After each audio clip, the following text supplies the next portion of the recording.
We're back. It's Killer B, the goddamn witch finder general. You got a witch, I'll burn their asses up. Let's go.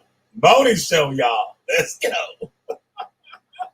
You black Hebrew Israelite extremist terrorists / dumbass niggas and shit, make sure you bring that smoke and shit.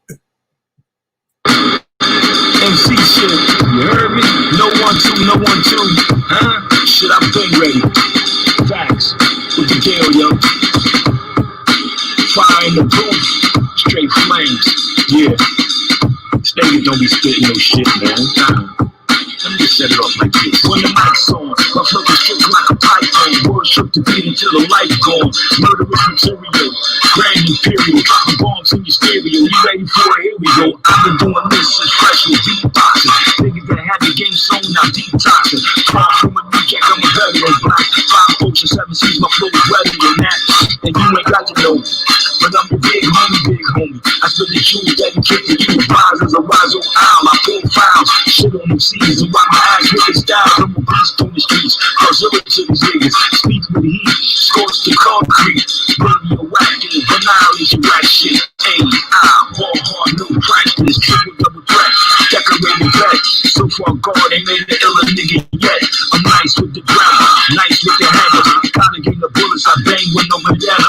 Pro-black, anti-whack, none of that sucker shit. You can know a lot, but still I know who you fucking with. Incredible pedigree, the status of legacy, you will never amount to what you claim to be. I grip souls when I spit flows. Shake the town when I come around. Start when you tiptoe. Acid on wax. Heavy drip shit lit. Never lying on my pockets. Never lying on my dick. No 1 2, no 1 2. I've been ready. I've been ready. No 1 2, no 1 2. I've been ready. I've been ready. My home is the Terror Dome. Favorite toy, ever read the chrome. Smoke the best that was ever grown. Never been the type to do some fuck shit. And if you know me, I'm the realest nigga that you ever kicked it with. I'm a born rebel, enemy of the state. I used to sell fire around the front of Hell's Gate. I skin snakes, expose fakes, and let the truth known. Make a bird chirp, then slurp and she burps.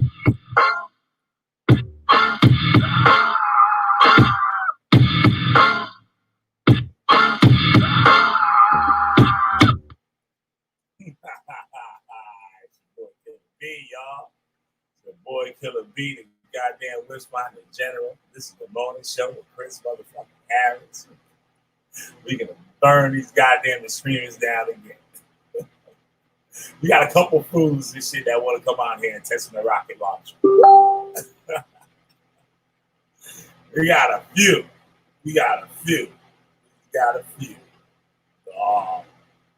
Yeah, wait for Chris to get up in here. I drop the link, and then y'all fools will come up in here. Y'all better keep it right and shit. Keep it respectful. Because if you don't, we're going to disprove your ass and drag your ass like they do niggas in Texas. We're going to drag the shit out of y'all asses. So y'all better keep it right and deal with the information. With that, what I think, and that speculation bullshit, you looking crazy, like y'all always do. So, I'll play another track by Chose Willison. I can get some more heads up in here and shit. I'll play another. I ain't playing no Chose Willison. Because I put things up again. So I was gonna go off the top of the head and shit. Let's do this.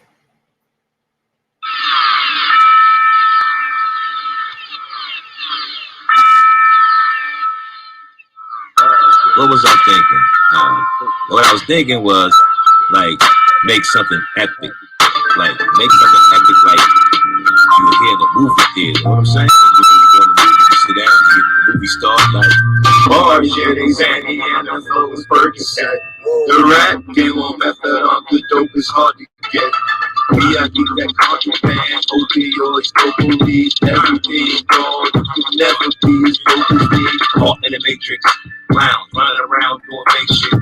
Always being extra with it. Me, I keep it basic. Poison, yeah, I laced it. Nasty when you taste it. Knew that you would take the bacon, you be on that station. Harvey Weinstein took my style, yeah, you break it. What's done in the dark will come to the light, just like my demo tape did.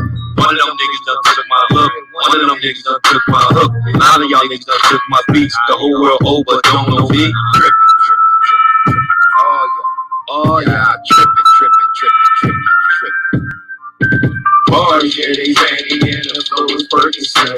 The rap game on that on the dope is hard to get. We have to that contraband, opioids, dopamine, everything is wrong. You could never be dope as me. Bars, yeah, they zanny and the flow is Percocet. The rap game on that on the dope is hard to get.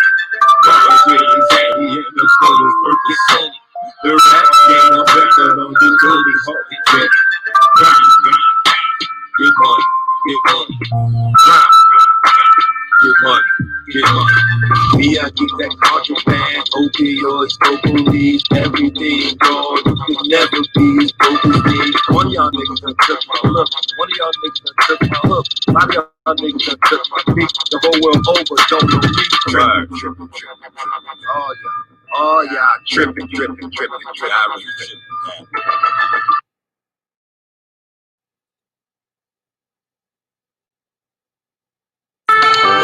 Like some Black James Brown shit.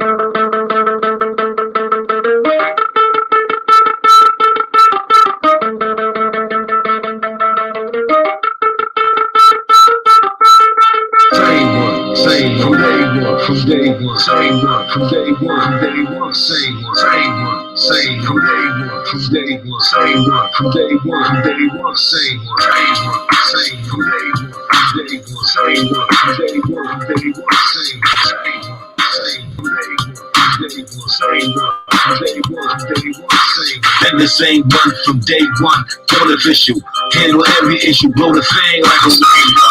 One from day one, don't official, handle every issue, blow the thing like a whistle.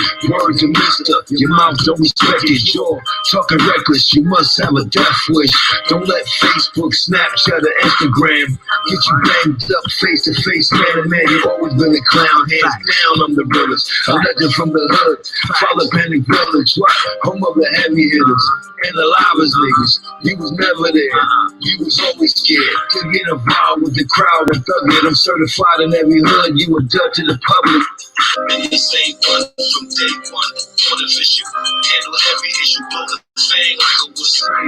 Same from day one, same one, from day one, same from day one, same from day one, same. And the same one from day one, unofficial, handle every issue, blow the thing like a whistle. And the same one from day one, unofficial, handle every issue, blow the thing like a whistle.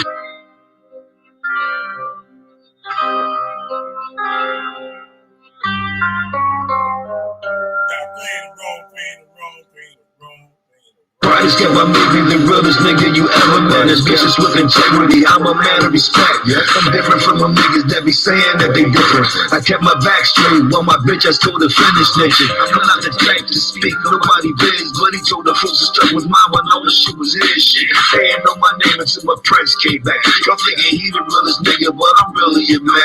What you come thick and thin, I'm loyal to a fault. I never backstab, I never throw salt, I just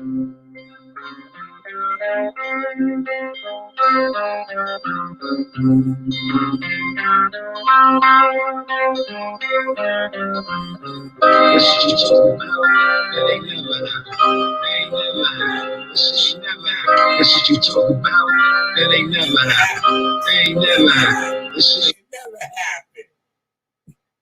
I chose Willis to this shit. Show the proof. Peace to the gods. Yeah. Your boy Killer B, goddamn West Fine. Gentlemen, we went all. Assalamu alaikum, bro. Peace. Peace, cousin Kufa. Yeah, man. So the line is open. Y'all can bring your asses on in. Get that smoke.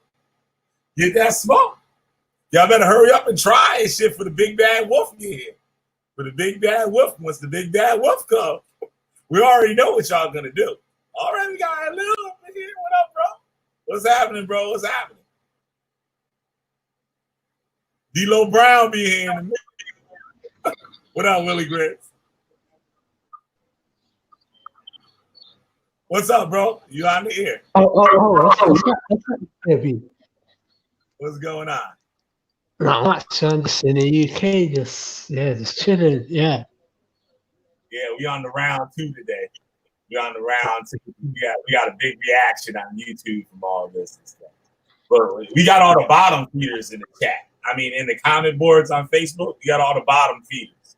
All the people that just want to cheerlead and not give no information. Just call and say, you a bitch. You is a bitch ass nigga.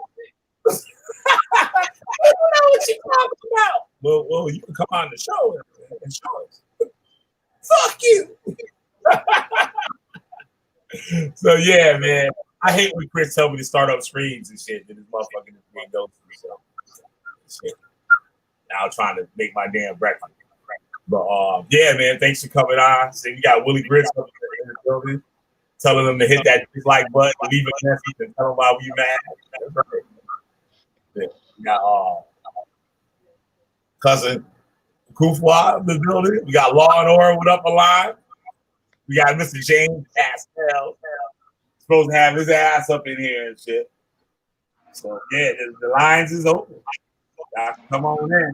And Alon, you should bring your ass up in here. I know you got some good shit to say. Just don't get too X-rated and shit on our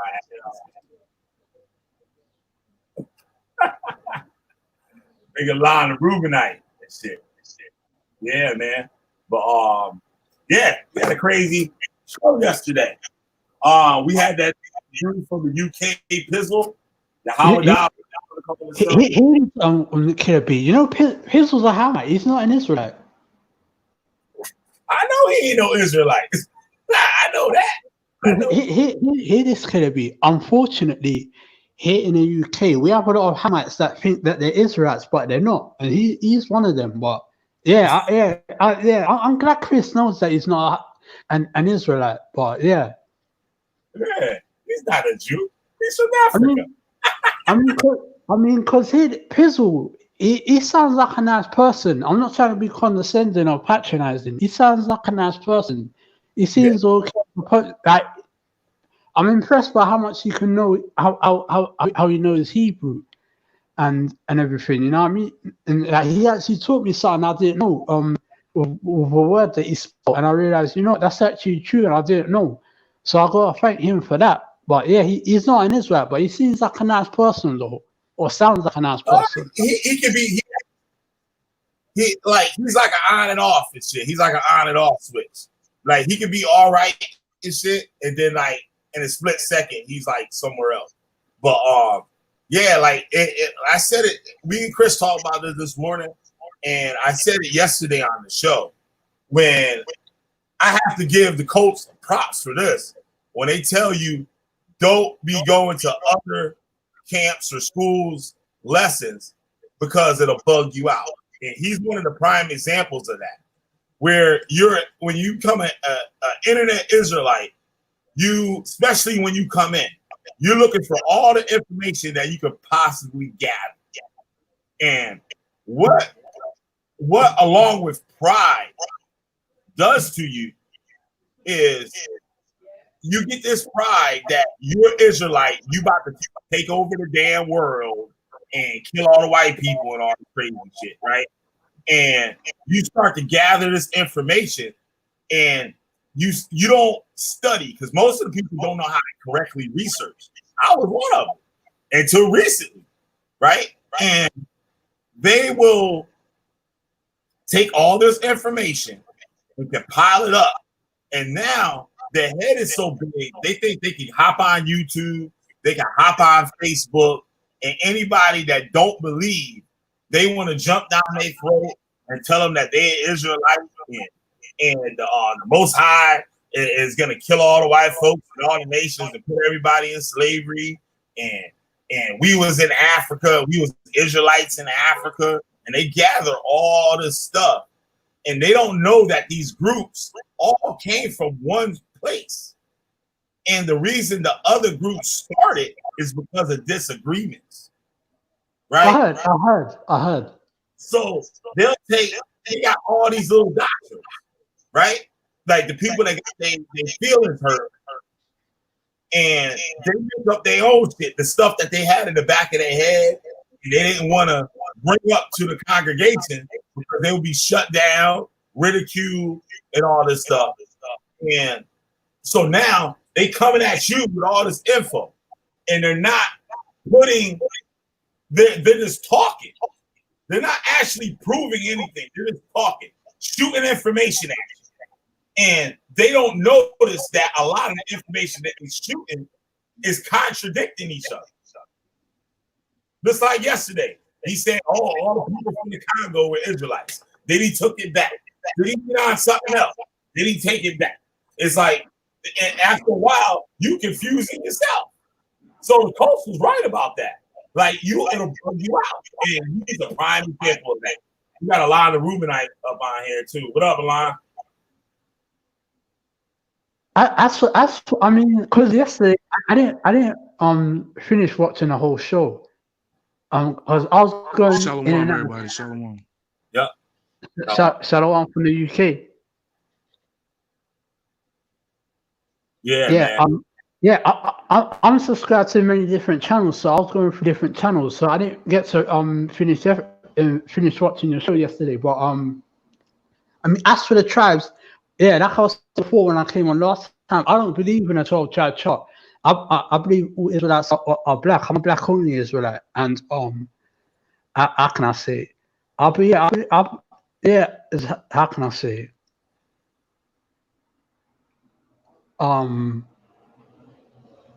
Yeah, that's it. Yeah, man. So like, and you said like Pizzle's a nice guy. I think most of y'all brothers from the UK are nice guys and stuff, because y'all not all jacked up and stuff like brothers here in America are. Y'all got sort of way that y'all live and just interact with people. That's a little bit. It seems to me. I've never been to the UK, but it seems to me y'all know how to talk and act a little more civil than Black Americans. Black Americans just be bugged out and crazy and like, know what I'm saying, all types of crazy shit. But yeah, Alon, the Ruben, what's happening, bro? I mean, Peace, everybody. Peace, everybody. Shalom, man. Peace. Shalom. What up? Hotep, Shalom, Ashe, praise the divine. Shalom from the UK, Chris. What's going on in the UK? How's that whore queen doing up there? Oh, you talking about Queen Elizabeth? I'm talking about that whore queen. How she's doing up there? How's she doing? She ain't dead yet? Oh, she turned 94 on Saturday. God damn. Shit. She did what? 94 on Saturday. So she a zombie then. Okay, let's get it in. Yeah, I just got through telling your boy James Cassell over there. He talking about he want to debate the existence of David. And I said, I don't want to talk to none of you motherfuckers no more. None of y'all. If it ain't Killer B or Ruben, and my man Alon, I don't want to talk to no more you ignorant motherfuckers no more. If you want to debate, join the damn league and debate everybody else on that shit. It's just that simple. These are stories made to better yourself.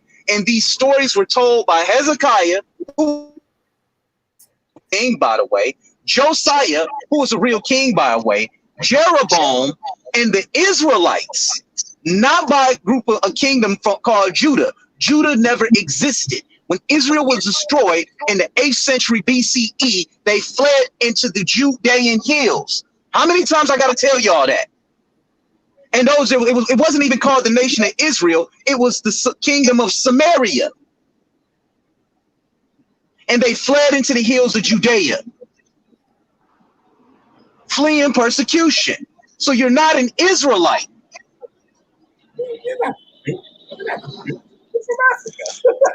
I mean, the way I respond to that is when it comes to me as Israel, in the Bible, I focus more on the laws rather than the stories. So what you're telling me is more of a story in the Bible. Myself, I have no problem with that. I have no problem with that. Yeah. So the story that you're saying, I'll be honest, I wouldn't know. Yeah, and I agree with you. that where we used to live was Samaria. That is true. What is Judah was a province, one out of 12 provinces. Yeah. There was no conquering of a man named Joshua. Those are allegorical stories that are supposed to represent something bigger. I like the announcement on brother that came on the screen. Trey, what's up, Trey? How you doing today? Hey, what's good, family? What's going on? All right. Thanks for joining the discussion here. I see my brother as he always doing, just taking it apart, man. I just came to tune in and just watch, man. I don't when Chris is going, he know where I stand on the whole thing. I don't even have to add or interject or nothing. I can just let the brother work, man. I like to say real quick too what Chris had just said. Me and a lot. Oh no, with the brother. Yall. I believe I'm pronouncing that right. Me and a lot was speaking yesterday on this, and I was saying how that it's like this is wrong. We're following the things in there, but you don't have the most important thing are the principles and the things that are in there, not the actual damn story. Like when you start putting out a game and thinking you about to take over the world in a few minutes, and you're gonna put all these people in slavery, and you're gonna have the white people gonna build you a mansion and all types of shit like that. That's where the issues start. Like I said, I ain't got no problem if you want to follow that book and you take the things out of that book and it better your life. This shit, I'm fine. But when the niggas start talking this crazy shit about, I'm gonna kill you, and we're gonna put the white man in slavery and all this kind of shit like that, the fucking problem starts. Well, let me piggyback that for a minute, B. Let me piggyback that minute, because that's not the problem I'm having. The problem that I have is the problem that I have is that when we're having a discussion or a archaeological or historical or anthropological discussion about antiquity, you have the Israelites that will come into the conversation claiming to be from a mythical character that they can't prove. And then they start shitting on Egypt and everybody else. That's the problem I have. If you want to believe you from a man named Abraham, go right ahead with that foolishness, okay? I could debunk the entire Israelite story just by dealing with Noah. If you want to believe you come from the loins of a man named David, go right ahead. If you want to believe that Jesus created every damn thing but couldn't pull his ass down off that damn cross when them damn Levites strung his ass up there and said, come down off that cross now, go right ahead. Because they punished his ass because he was running around talking shit, teaching different theosophies within that realm around the 1st century BCE, if he existed. And they asked him, what's this new doctrine you running around teaching? And then in Matthew 26, they asked him, did you say that you gonna tear down the temple? And he didn't answer. They gave him a fair chance. Go read the damn story. They even sought out false witnesses against him. In other words, according to the law, they followed their law, and they showed in their law that they needed 2 witnesses against him. And then when they hold on 1 second. When they found the 2 witnesses that said he gonna tear down the temple, they weren't lying because he said that. This was their temple where they believed their God stood at. So what I'm trying to sit up there and say is, y'all try to come into these conversations and have a historical conversation about the relevancy of this nation of people that never existed and try to say that we are those people. No, our story predates that damn book. We've been around since creation. And then when I say I'm African and I can worship a goddamn tree if I want to, the problem with that shit. So they want to denounce the 2,900 other gods that exist in this world and say only they God exists. They want to laugh at polytheism and say that shit is for suckers, but then they want to believe in the 3 that are 1. What kind of shit does that make sense make? They want to laugh at Zeus when he has sex with a woman to impregnate her, but they don't laugh at their own doctrine that sits up there and says that God impregnated Mary. How fucking fair is all this shit? Make some sense of this dumbass shit. I'm sick of the trolling. You don't see me on SVDL trolling. You see me bringing facts. You see me presenting information. Debunk the information. Like Socrates says, when the debate is lost, slander becomes your opponent's, becomes the loser's tool.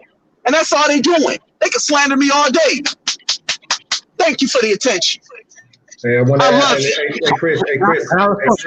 Hey, Chris, let's add one more piece to that. People, just like you're saying, they don't like to look at and read the whole story, right? So let me just jump back for a second. Let me jump back to something you said before you really broke that part down. You said that for some reason this dude couldn't save himself, couldn't take himself off the cross. You just said that. Now, like I said, that's the part I want to add to. You're talking in this point in time, it will be modern day Rome. Okay, I understand people got the years mixed up. These people are thinking that this is sometime in the 30s when this is actually, they thinking that it's in the 30s when it's actually taking place in the late 60s to 70 AD. This whole entire thing is about the burning of Jerusalem. But here, just let me really put the icing on the cake. The same way you said he could not take himself down off the cross. In this Roman government that they had established, Pontius Pilate was the governor. Okay, you are supposedly God in the flesh, and you're letting a fleshly man like the governor of Rome take you out like that for real? A governor? Get real, people. Exactly. Oh yeah, go ahead, bro. I'm sorry. Go ahead. Yeah. Here is Chris. Myself as an Israel, as of now, right now, I'm not here to argue with you or anything or get into the whole debate thing. Listen, I'm just fiery. I'm not arguing with you. I'm just a fiery person with a lot of conviction. That's all. Yeah, that's okay, brother. Yeah. Myself, personally, I don't believe that Jesus was God. I believe he was a normal Israelite, just like myself. But I just believe he was a king. And I'm not. That's all it is. I believe that Joseph is the biological father of Jesus. But you have to believe that. The Bible says that he's not. No. What is in read Matthew chapter 1, verses 18 through 24. He says that he's not. The Bible explicitly says that he is not the Father. That's not part of the manuscript. What it is, as the King James is written in 1611. The word can you show me the original? Now all you got to do is give me the original manuscript of the book of Matthew. You said that was added into the book of Matthew? Look it up. Look it up. Just explain it. Who is this talking? Look, I know you're emotional. You don't like to. Who is this talking? But let me speak real quick. You asked for something. I'm about to tell you. So fall back for a minute. James Cassell. James Cassell. James Cassell. All right, so I can't speak. All right, cool. I'll just be quiet. Never mind. Can I just finish what I was about to say? Go ahead, speak, bro. Go ahead. Hello? Go ahead, hello. Yeah. In 1611. Go ahead. In 1611, the word virgin, it meant single. It didn't mean someone who hasn't had sex. In this day and age, that's what it means. So when in 1611, where it says that Mary was a virgin, it just meant she was single. Then it explains how she met Joseph after and fell pregnant by him. Okay, so we can agree that one person is saying both of you guys don't believe in a virgin birth, right? Don't reference me because you won't let me speak. Okay, thank you. The Bible doesn't say that. It doesn't. I'm not referencing you. I'm not referencing you at all. You said that it's not in there. You said that it's not in there. Look it up. Brother, so then that means the book of Matthew, the King James Version, opens up with a lie, right? You wouldn't let me speak. I wouldn't able to say anything. Hear what I'm saying, Chris. Virgin in 1611 meant single. In this day, virgin means someone who never had sex. Well, the virgin, according to the Hebrew understanding, means Petulia, which is only a young woman. No, Petulia. Listen, that means single. Listen, young woman is a completely different word. Petulia means single. No, the Hebrew word Petulia does not mean single. It means a young woman. That's what it means in Isaiah chapter 7 and 11. No, on the truth, it doesn't, because when actually, yeah, that does. Sorry, I'm looking for the Alma. Sorry, yeah, you're right. I'm thinking of the word Alma, because the word when you look at the Hebrew word Alma, that means someone who's single or unmarried.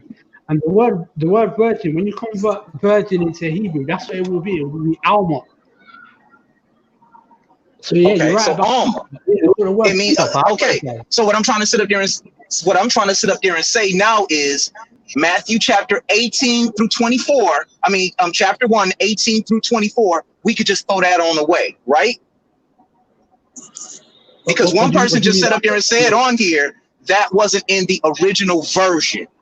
So when I go home, because I'm on my way home now, I'm like 5 minutes away from my crib. Can you I stop can open up referencing this. me? Because I didn't mention your I'm name. just gonna speak over you like you speak over everybody else. That's what I'm gonna do. Okay. This is what we got going on, If B. you go to the Aramaic Peshitta and anybody looks at the Aramaic Peshitta, you won't even find that in there.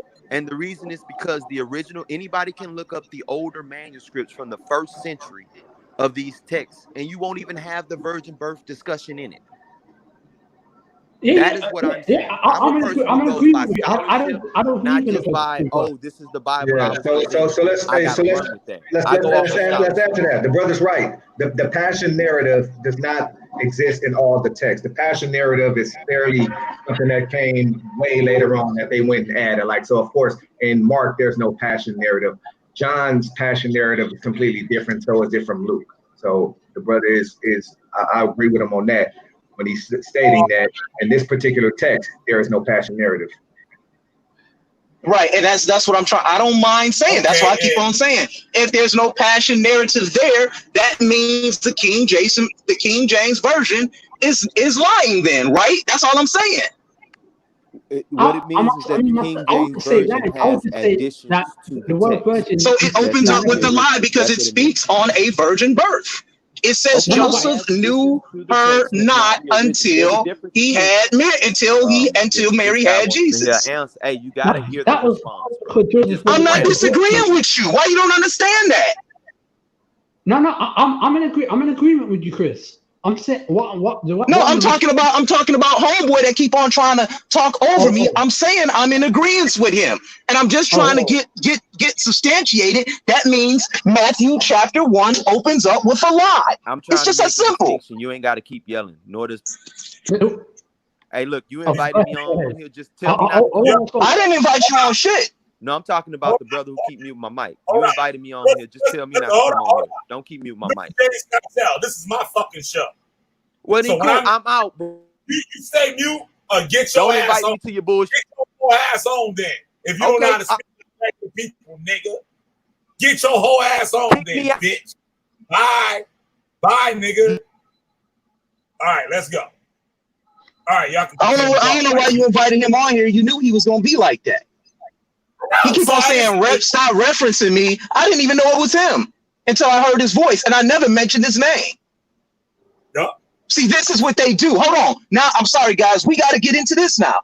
As y'all can hear, this is what they do. They come on all standoffish and think that they can talk to you any way you want them, but he up and down on a post slandering my name and think I want to talk to him and have a scholastic debate with him and have a conversation with him. I don't want to talk to none of them motherfuckers. I just said it when I came on the show, and I have every right to say that now.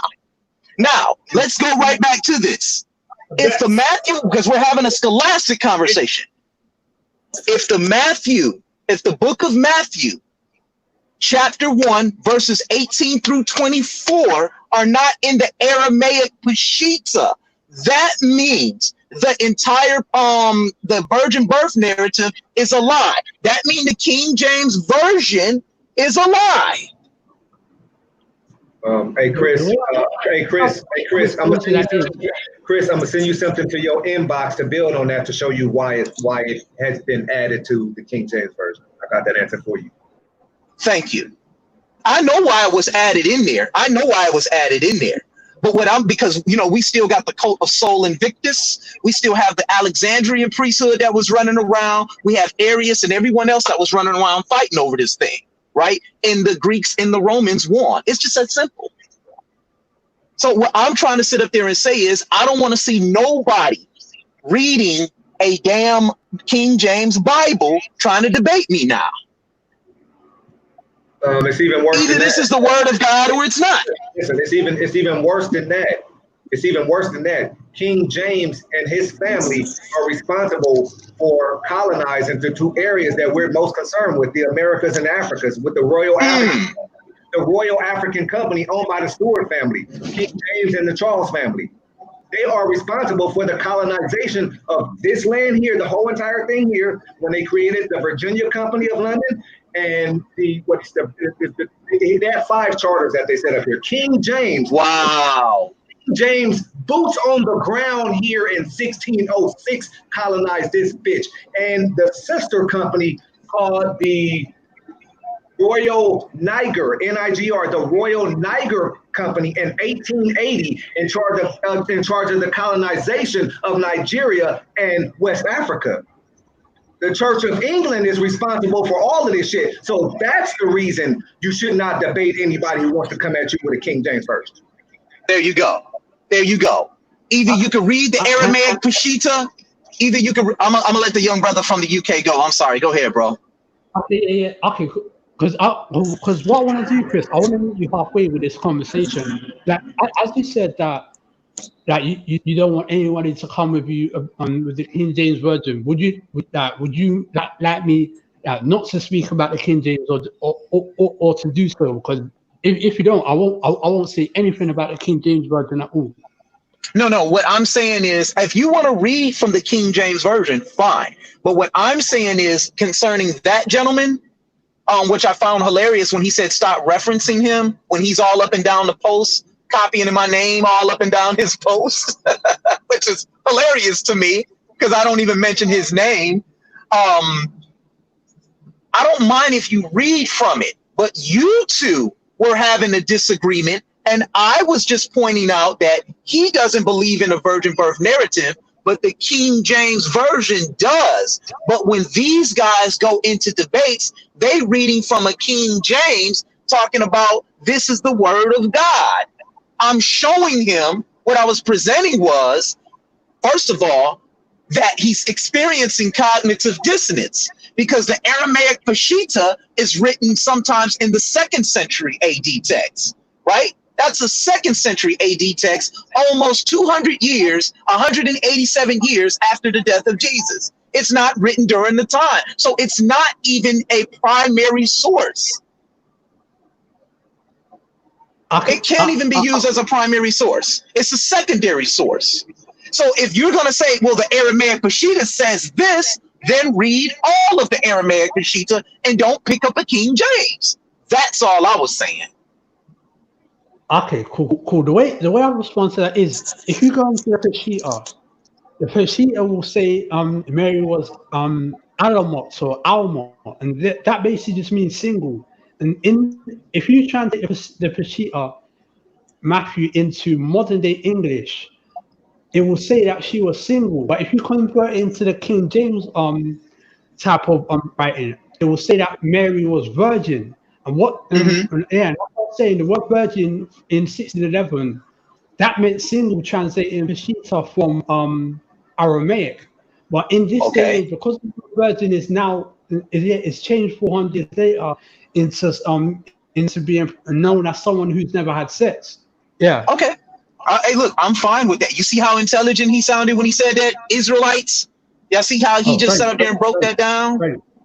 Thanks, brother. I appreciate it. Yeah, because myself as an Israelite, he didn't slander anybody. He didn't do any of that.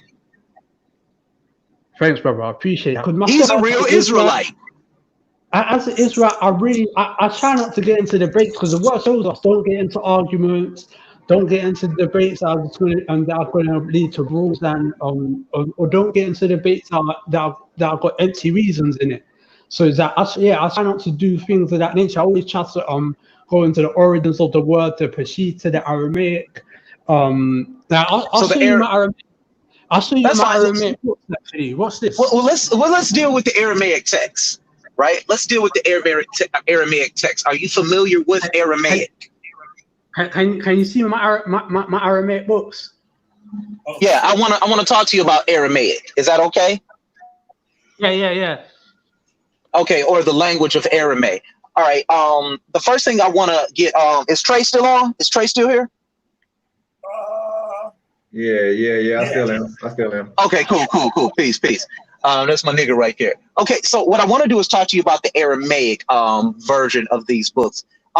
We see a lot of different translations in Aramaic. We see it in Latin. We see it in Greek, right? Would you agree with that? Yeah, of course, yeah. Okay, so one of the things with the Aramaic language, it's both what? Masculine and feminine. Would you agree with that? Yeah, definitely. Because that the way you say king, you say malak. Then the way you say queen, you say malaka. You put a at the into feminize the word king to turn it into queen. Yeah, so you're right. Beautiful. Okay, so when we're looking at the Aramaic language, when was the Aramaic language established in the nation of Judah? From what I've read, was during the captivity of Ezra, or what is called the Babylonian captivity. That's from what I've read or heard. No, I want to make sure I'm very clear with this. The Aramaic language, it was established around 500 BCE under Darius. And he said that they were going to use the Aramaic text because the Aramaic was easier to translate other than the cuneiform text. That's a known fact. This was after the Babylonian captivity because everybody was speaking a different language. And Darius, King Darius, which was a Persian, peace be upon him, he really existed. He instituted one national language around 500 BCE, and that was the Aramaic text. Now, the Aramaic text, yes, it's a Semitic language, but that came out of the Assyrian captivity. So they were also speaking that language. So what I'm trying to sit up there and say is, when we're seeing Aramaic text and Greek text and Latin text and what you guys call the Paleo-Hebrew text, which is nothing but Phoenician text, how can this be the word of God? How can the Aramaic have dominance over another text such as Greek, Latin, or so-called Phoenician text? I love an intelligent conversation. The reason why the Aramaic is probably dominant over the languages that you just mentioned is because the Aramaic has the most vowels in it compared to the other languages. Right, but does that make this the language of God, especially since it was established with the Assyrians first, who you all went in under captivity to? That's a good question. In response to that, I'm going to be honest and say I don't know. Thank you. My hands are clean. I've proved my point about the language. We can't establish this as the word of God because it's been translated or written so many different times because we can't find an original text that predates the Aramaic. What they call Paleo-Hebrew is nothing but Phoenician, which is an African-based language, or what they would call Canaanite. What we call the nation of Judea, this nation of Judea, they were not heavily populated in the Bronze Age. That would be around the 11th century BCE. They didn't become heavily populated until after Samaria fell. And that was under Jeroboam and all them boys. This is historical. See, when I talk, I only speak according to anthropology and history. I don't speak on what I believe. If you're an Israelite, you're one by faith. And you've admitted that on here. And I'm all like, hey, as y'all say, Todah. That's all good with me because you're taking the text and you're applying it to yourself. So if you're using Aramaic and somebody else comes to you and use Greek and somebody else comes to you and says, I'm using the English version, they're only using the language in which they understand. See, God is supposed to be universal. But according to this text, he only stayed with one group of people until you get to the Gospels. I know. Go ahead. Y'all can have the floor.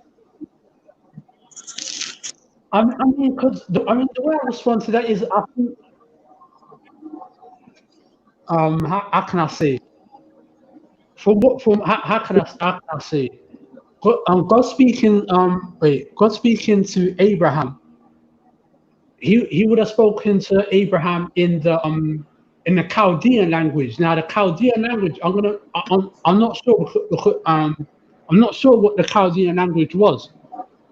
How can I say? Well, one thing the Bible does say that Abraham was from Chaldea, and Chaldea in this day and age would be what you call Iraq, what you might know as Sumeria.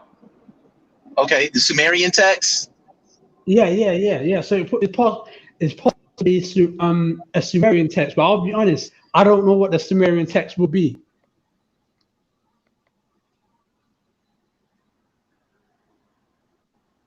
Okay. I'm just trying to figure out how does that pertain to this conversation. No, I was saying that because remember you said what is the language that was you saying what was the language that that God spoke, or what was the original language of the of the Israelites or the Bible? I can't remember what you saying. You saying something about like the original No, well, text. I always ask people this: what is the original language of the so-called Hebrews? What's their original language?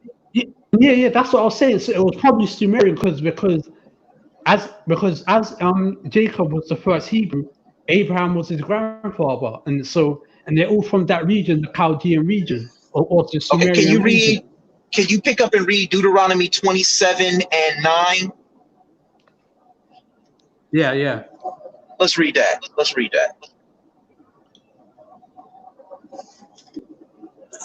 I hope that's the correct text. Either 27:9 or 27:6.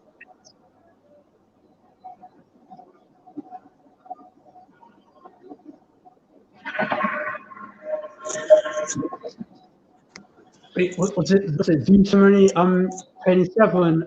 Which verse? 27:9, I think it is. Can you read that? Okay, thanks.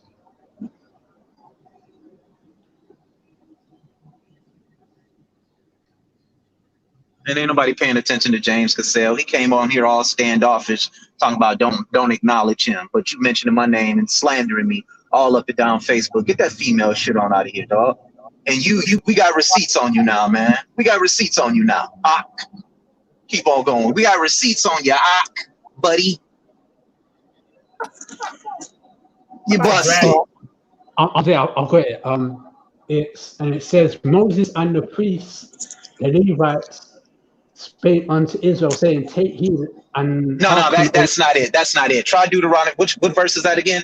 Which that verse 9.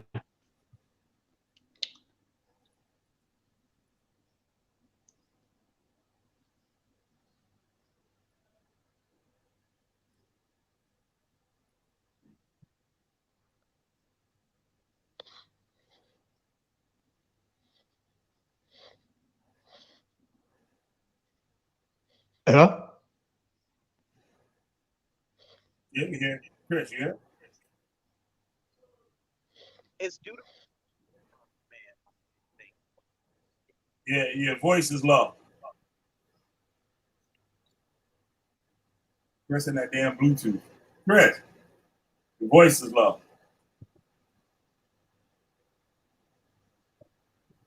He's probably getting in and out of his car. His phone always does that shit. Okay, cool. I was joining in, but I wasn't paying attention. I think it's hold on.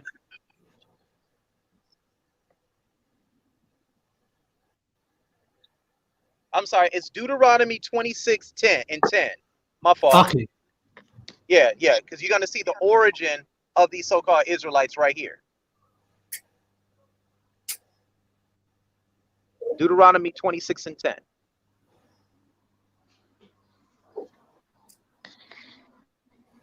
I have it. And it says, and now behold, I have brought the first fruits of the land, which thou, O Lord, is that Deuteronomy 26 and 10? Yeah.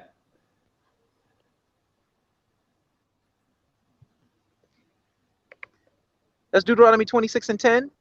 Yeah. What does yours say?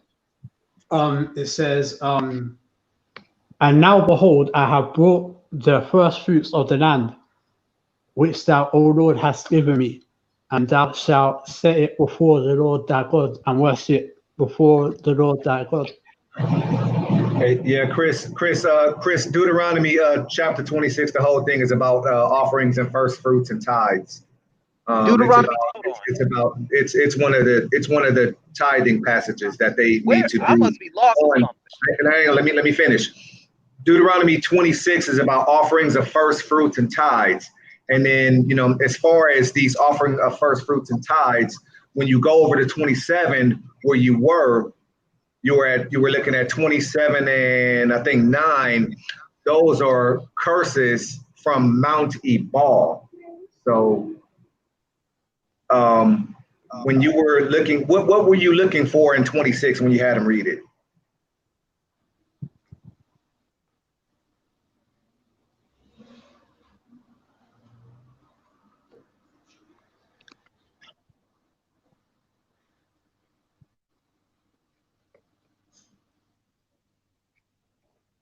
Okay. Mine says right here in Deuteronomy 26:5. Mine says right here in Deuteronomy 26:5, a wandering Aramaean was my father. Oh, I have it. And it says, "And thou shalt speak and say before the Lord thy God, is Syrian ready to perish? Was my father? He went down into Egypt. Hey, Chris, Can you repeat that? And sojourned there with a few and became a nation, great, mighty, and populous." Yeah. Hey, can I do a screen share real quick? Yeah, go ahead, brother. Go ahead. Go ahead, bro. Can y'all see this? Can y'all see this here? So this is 26:5 he's talking about. Deuteronomy 20, and you shall answer and say before YHWH or Yahweh, what do you want to say? Your Elohim, my father was a perishing Armenian. This is where Chris was going. And he went down to Mizraim, okay, the real word, okay, and sojourned there with a few men, and there he became a great nation. So this is where Chris just hit him right on the head, talking about them coming down into that land and who their father was. So Chris, I just wanted to help you edify and build on that, because like we dealing with you know what I'm saying, like some like this version that I got, it combines the Aramaic, the Hebrew, the Greek, everything in it. So I just wanted to help you add, and so you guys could see it on the screen exactly what you was reading, but like the way that it really should be translated. Okay, thanks for that, Robert. The way I respond to that is, how can I say? The reason why Abraham was referred to as Assyrian going down into Egypt, because as how could I say, another word for Syria is Aram, and Aram was the actual man that lived, and Abraham descends from Aram, so so Abraham was referred to as that Assyrian because of Aram, and hence the word Aramaic as well. That's how could I say, the word. The Aramaic term and word comes from the region of Aram, which is that around the Syria region, northeast near Armenia, Iran border kind of north, and the Turkey Kurdistan area. Now, and yeah, that's where Aram used to live. And the area was called Aram as well.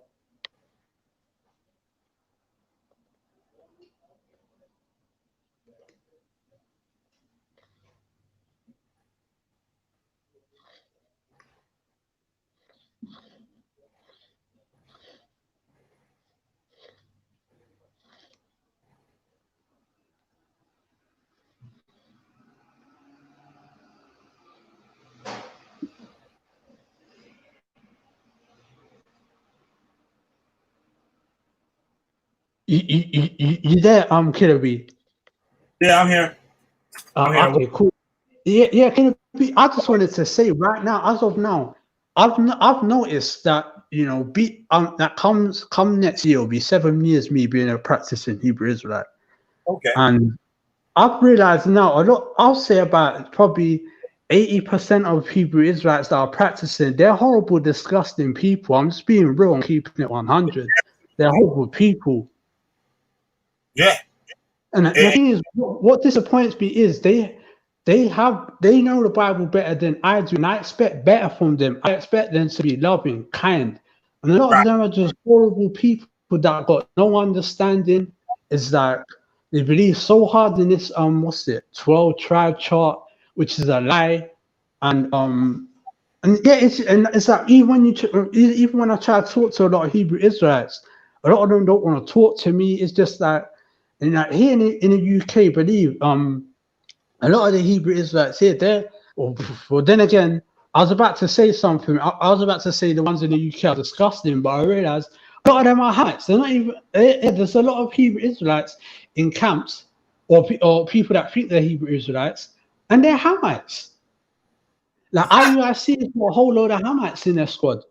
Yeah. And the UK IUIC has got a whole load of Hamites. Yeah.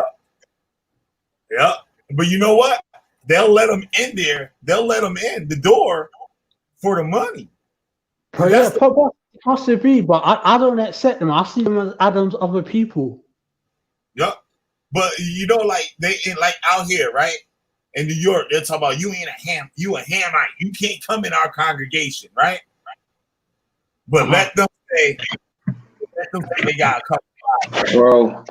Bro, these the same people that's telling our people that Chinese people and Japanese people are in the Bible. We really got to keep moving the way we moving and start paying these people no mind, even though I understand how much of a poisonous mindset it is and how much we all just really want to move. But there's some shit that we just got to stop giving attention to. Like I said, these people are on the streets telling our people that Chinese people and Japanese people are in the Bible, telling them that they Moab and Ammon and shit like that. Bro, this shit is poisonous beyond measure. Yep. But you know what? In regards to the whole Chinese and Japanese people in the Bible, I just be honest and say, you know, I don't know. But in regards to Moab and Ammon, they would look more like us because. I can say I don't have to say I don't know to that or I'm not sure. I know goddamn well that those scriptures are not talking about Chinese people and Japanese people. I know who the fuck Ammon and Moab is. Yeah, true. I'm with you. I mean, I don't know who Ammon and Moab is, but I understand where you're coming from. Yeah, man, it's crazy.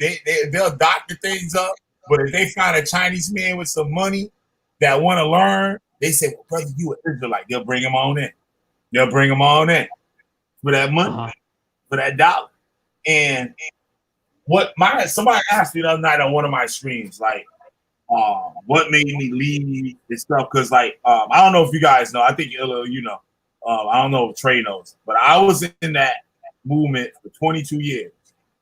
I became an Israelite in '98 under the House of David, who was run by Tahar, which is now GMS now, right? I thought I was an Israelite for 5 years, brother. Yeah. So, like, I seen the ins and out of this shit. And I knew it was BS within the first year. How the way that they act amongst each other and their members. Long as they're following in line with what that elder is saying and what he commands, he with you. But you're not going to get no help from him. You're going to be a servant unto him. Instead of him serving you, he's supposed to be serving the congregation. You're not supposed to be serving the elder. And my main problem was I would leave, join another group, whatever group. I was in a whole bunch of them, right? I would keep that damn doctrine. That doctrine is the issue. That's the problem. And a lot of brothers that learn on the internet, they don't know the inner working of the group or the movement or whatever you want to say.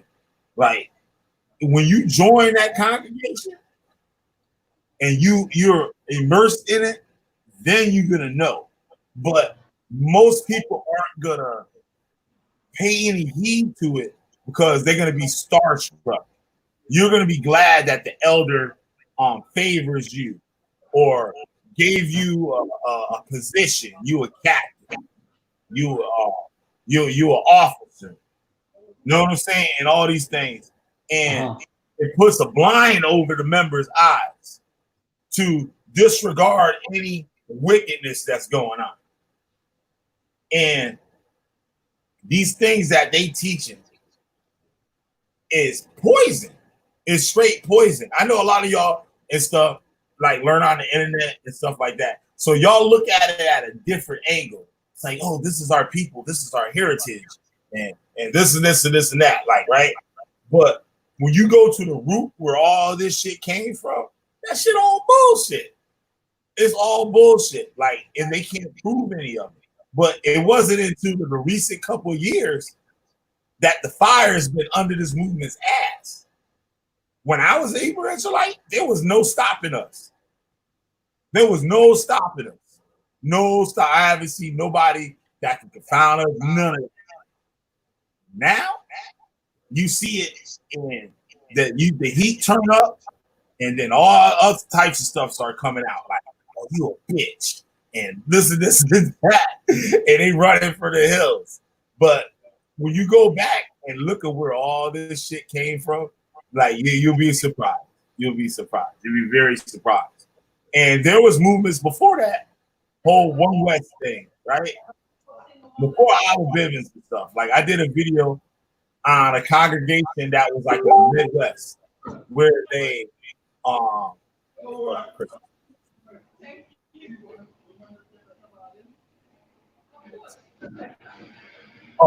know you. Wow, you ain't here, Chris. Hold on, give me one.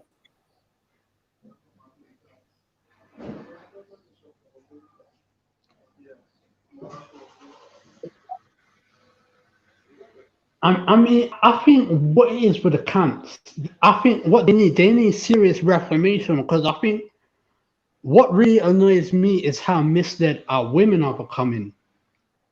Our women are like, because put this, I'm not confused, but our women are confused because it's like I considered what the woman was there saying about how she was. I think is it the co-host, and you think that's the spanner of a PR or something like that.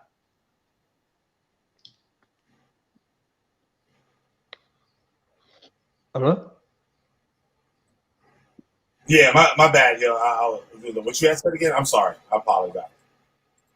What I got a short ass. What I find annoying, what I think needs to happen, the camps, they need reformation, and the thing that annoys me the most is I'm not confused, but a lot of our women are confused. They are trying to learn, and they're trying to seek, and they're trying to learn, and a lot of them have been misled. And the stories that I'm hearing from women are that, because as you know, here in the UK, one sister got murdered by a hammer in IUIC. What else?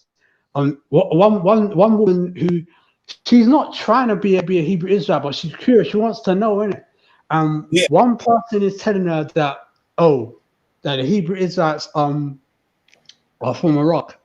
One telling her they're from Africa. One telling them they're from the Americas. She's confused. She's hearing about native. I think she's heard about the 12 tribe chart. And it's like she's confused, and I'm like, you know what? This is the work of all the different confusion. You know, I'm trying to say, and you know that then there's the Israelites that believe that that we're indigenous to the Americas, and it's like I'm not being misled out here. You know what I mean? It really annoys me because it's like I'm not seeing it now, but I'm gonna see seeking a wife soon. If I step to her and say I'm a Hebrew Israelite, she can easily think of a Joy Morton situation. You know what I'm trying to say? And the women are the ones that are going to join and are going to push and make it happen. And they know the women got the money too. There's a lot of money. And a lot of these groups don't know, a lot of these members don't know that they're 501c3. So I've been hearing that. Yeah, so money, there's nothing wrong with that. There's nothing wrong with that. But there's rules and regulations when you have it. For one, you can't be a racist group. Yeah. I heard you can't be black only when you got that code. That five something. Because the government is giving you funds, getting you funding, and all that stuff to run it. Now, and two, when the members give their donations, they tithes at the end of the year, just like any church. You go to any Baptist, Methodist, Catholic, whatever church, at the end of the year, they give you a slip that says how much money you gave that year. And it's a receipt that you can take That money all for your taxes. These groups aren't giving our people nothing. Just like the IGJC was doing the same thing. These brothers, I forgot his name. I can't think of his name right now. But they did an excellent job of exposing that. When saying we ain't 501c3, and they found and they wasn't giving them the money. I mean, like, they don't give them the money, and they don't give them the tax. So, in other words, they was taking that money and pocketing it. They was putting it. You're breaking up, Kennedy. Sorry, I can't really hear you. Oh, I'm sorry. Every 501c group records are open book. Anybody is allowed to look at their records. So when the congregation is giving donations, they're not writing that stuff down. The money is going straight into their pockets. So they're defrauding the people. They're frauding the people. Like it's like it's weird. But Chris Harris is back on here, so I'm gonna let him continue talking and stuff while I go through all this other shit. And James Costell is still up in here. So why? I thought nobody watching. And he complained. Chris, you there? Like, he eating all the damn chips and shit. Chris.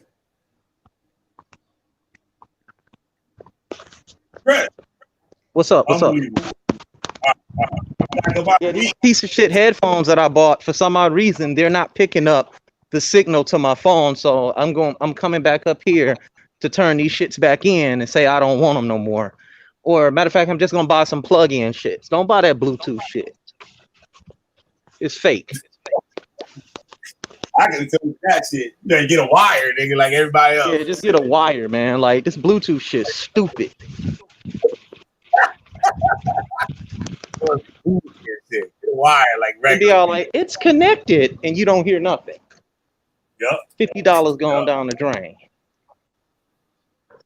A lot of soccer players here in Europe, they got the YouTube headphones.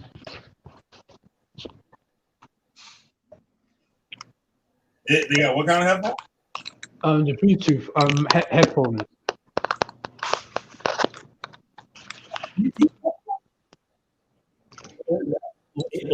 Earpods type of thing, but yeah, they got like the Beats ones. I think they probably cost like they cost about probably like $350. In our money, that's about £200. Shit, I ain't spending $300 on nothing. That's just making me money. I spent $300. But a lot of soccer players, they got the money. A lot of soccer players, like some soccer players earn like $600 a week. I mean, $600,000 a week. Yeah, a lot of Rubenites in the chat. He's talking about when brothers don't want to like do nothing, and that's another thing. They'll tell you all types of hopes and dreams. We gonna do this, we gonna do this, and none of that stuff happens. Just like a regular church, they got a building fund, and niggas been giving money on the building fund for damn near 50 years and ain't built a damn thing.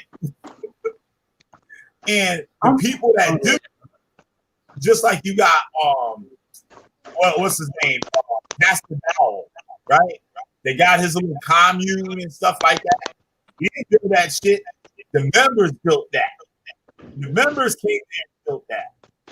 And you have to watch when these groups actually do get land, who that land name is in. And are these people being confiscated for the work that they do?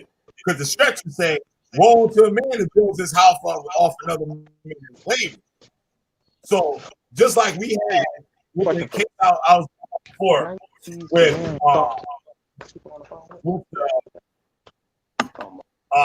group in the Midwest, right? You know, they killed the people on the phone. Can I still talk to people on the phone with this on? They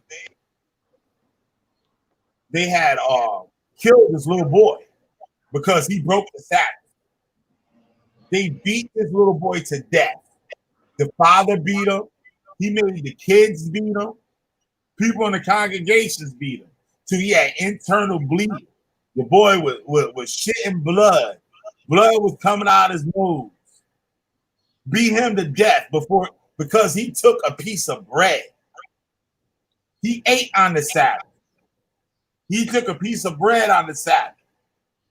And this group had a commune. They brought some land. They had a bunch of trailers and stuff and all that stuff. And this man got these people on his land.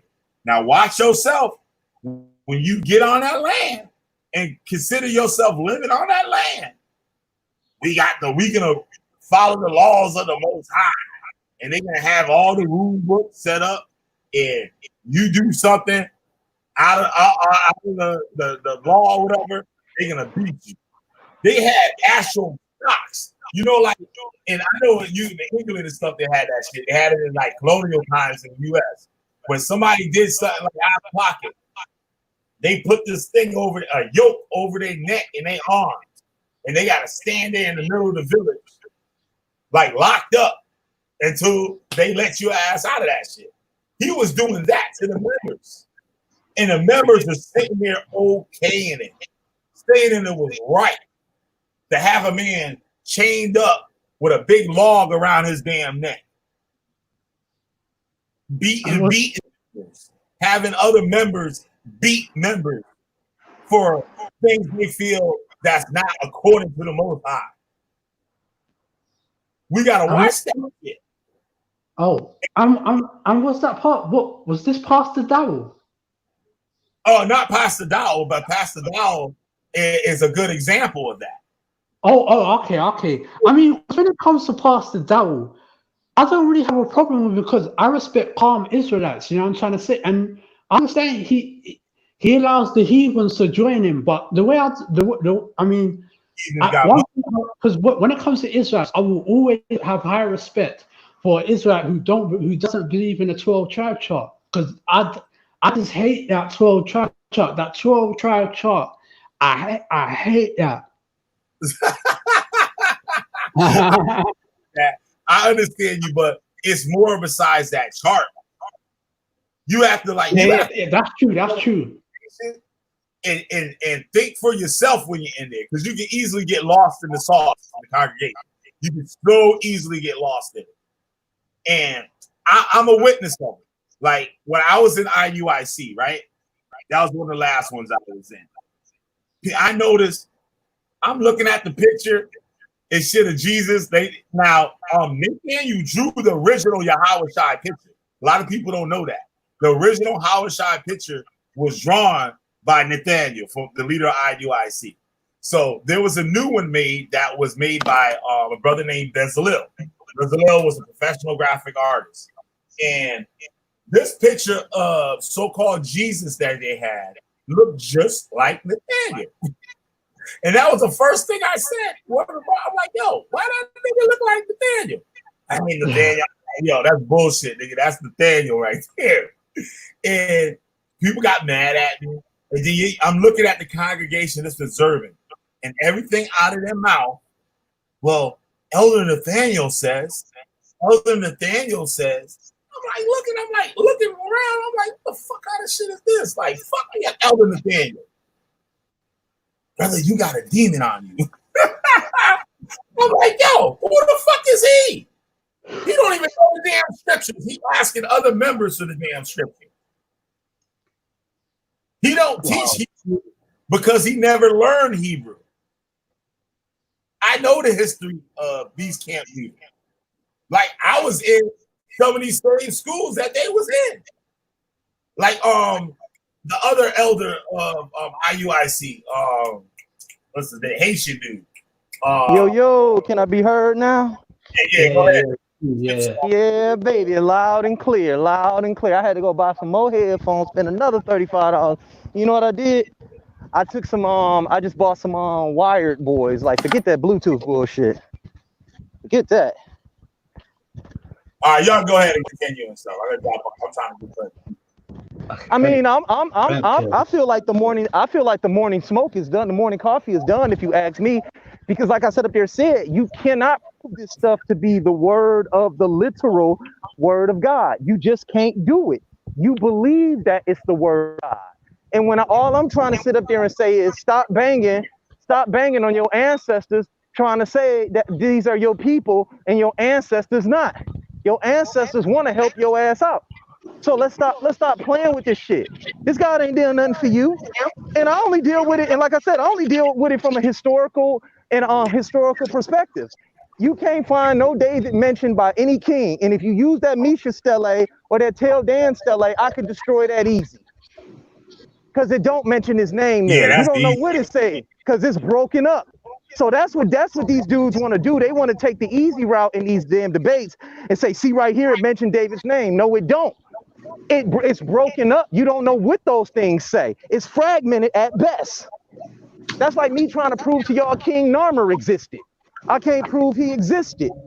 So therefore, he's a mythical king that established their kingdom, both the north and the southern kingdom. Sort of like David becomes a mythical character who did what? Established the kingdom of Israel, right? It's the same thing. Mythical kings that establish kingdoms.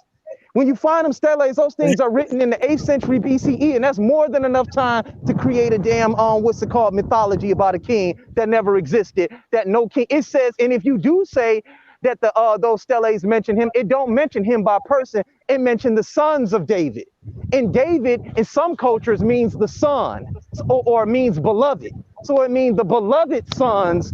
It would mean the beloved sons of that kingdom. That's all it would mean. And then when you look at Tutmo's name, if you translate his name into the Aramaic, the so-called Aramaic or the Phoenician script, you get D-U-D, where y'all get Dawad from. The only person to rule from the Nile all the way to the Euphrates and to establish his kingdom for his sons was Tutmos, another African king. We're not going to play these games. So they can sit over there on Facebook all they want to. I'm a beast when it comes to this history. I'm a beast when it comes to this shit. Another thing with the name too is that with the language, you have names, and we already proved that there was other nationalities or people that use that same language. Well, see, that's why I went to the what's it called, that Deuteronomy 26:5, where it says my father was a wandering Aramaean. Now, when the Amorites were called the Aramaeans by the who? The Persians.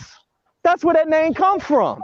The same place where the Aramaeans lived is where the Amorites lived at. The Amorites, it clearly tell you Israelites are nothing but proto-Amorites. That's why Ezekiel 16:3 say what it say, that your father was an Amorite and your mother a Hittite. That's not an insult, that's telling you your lineage. With the same name as some of the Hebrew characters in the Bible. Exactly. Most of them have the same names. That's why when the Amu came into Egypt, when you look at those Amu kings' names, they all had Semitic names like Jacob. That's an easy debate. Y'all are Amorites. That became this Israelite Federation nonsense that we can't find nowhere. So, man, let's stop playing games, man. Y'all, listen, thank you for the hate. James Cassell came on here. Right? All standoffish like they always do. Stop mentioning my name. Never said your name, not one time, until I acknowledged who I knew I was talking to. But you did like you did when we came over there to the Lions Den. Y'all be real standoffish and then try to chump somebody off and then say what y'all want to debate. Man, you are nobody to me. I can type your name up on YouTube and I found one little lesson by you. And that shit was some bullshit. You talking about Jesus created every fucking thing. You on there sounding like some old pseudo-Christian. Using Christian apologetics to prove Israelite doctrine. Like, who you think you talking to, man? All y'all silly cats. Y'all get this shit from these Hebrew Israelites, from these Hebrew Israelite camps, and it's a mixed mucks posh of bullshit. I'ma keep going hard on y'all. This is Morning Coffee with Chris and Killer B, goddammit, and my brother Trey Hampton and my brother from the UK. How that whore queen doing?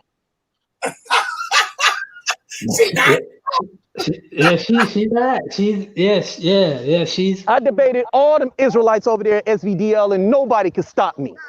I won every award over there because nobody could stop me. I be hearing people on Sonetta talk, all them Israelites come on there talk all that bullshit. I would love to get on there and just have a real intelligent conversation because I could shut any one of them down. I study this shit night in and night out and I can't find it. That's why I attack that language like I do. You attack the language, you debunk the language, you debunk all this shit. Because it can't be the word of God if this God don't got no damn language. God ain't talking to no goddamn body. Y'all wake the fuck on up. It ain't Aramaic, it ain't Greek. It is only people writing as if, like the gospel tell you, as if it was the word of God. So they deconfirming the shit right there. Now stop playing with me, man. You don't agree with the virgin birth, so now we got to throw Matthew 18 through 24 on out. We got to throw it on out. So you open up that King James Bible, anytime you come up on me reading that King James Bible, I'm gonna look at you like, hey man, don't read that bullshit to me. You don't believe what's in there. So therefore it ain't the word of God if you got all these different translations. That's the whole point. And if it ain't the word of God, David, Solomon, and ain't none of that shit existed. Because it's a word of a bunch of niggas. God is a nigga who lying to you. Tell me I'm lying. Just prove me the fuck wrong. Don't be talking about some damn, oh, Chris be making arguments from ignorance. Ain't an argument from ignorance. That's an argument from a historical perspective. And in order to substantiate an argument from ignorance, you must first create a premise that could be sustained. And then arguments from ignorance are placed within that premise. Don't tell me like I'm stupid, like I don't know what I'm talking about, man. Y'all are pseudo as fuck. Who you think you're talking to? Who y'all think y'all dealing with on here? Keep mentioning my name. I'ma keep banging. Them stories ain't nothing but plagiarized Egyptian texts. And I proved it with the damn debate I had in the championship. Nobody's challenging me on that.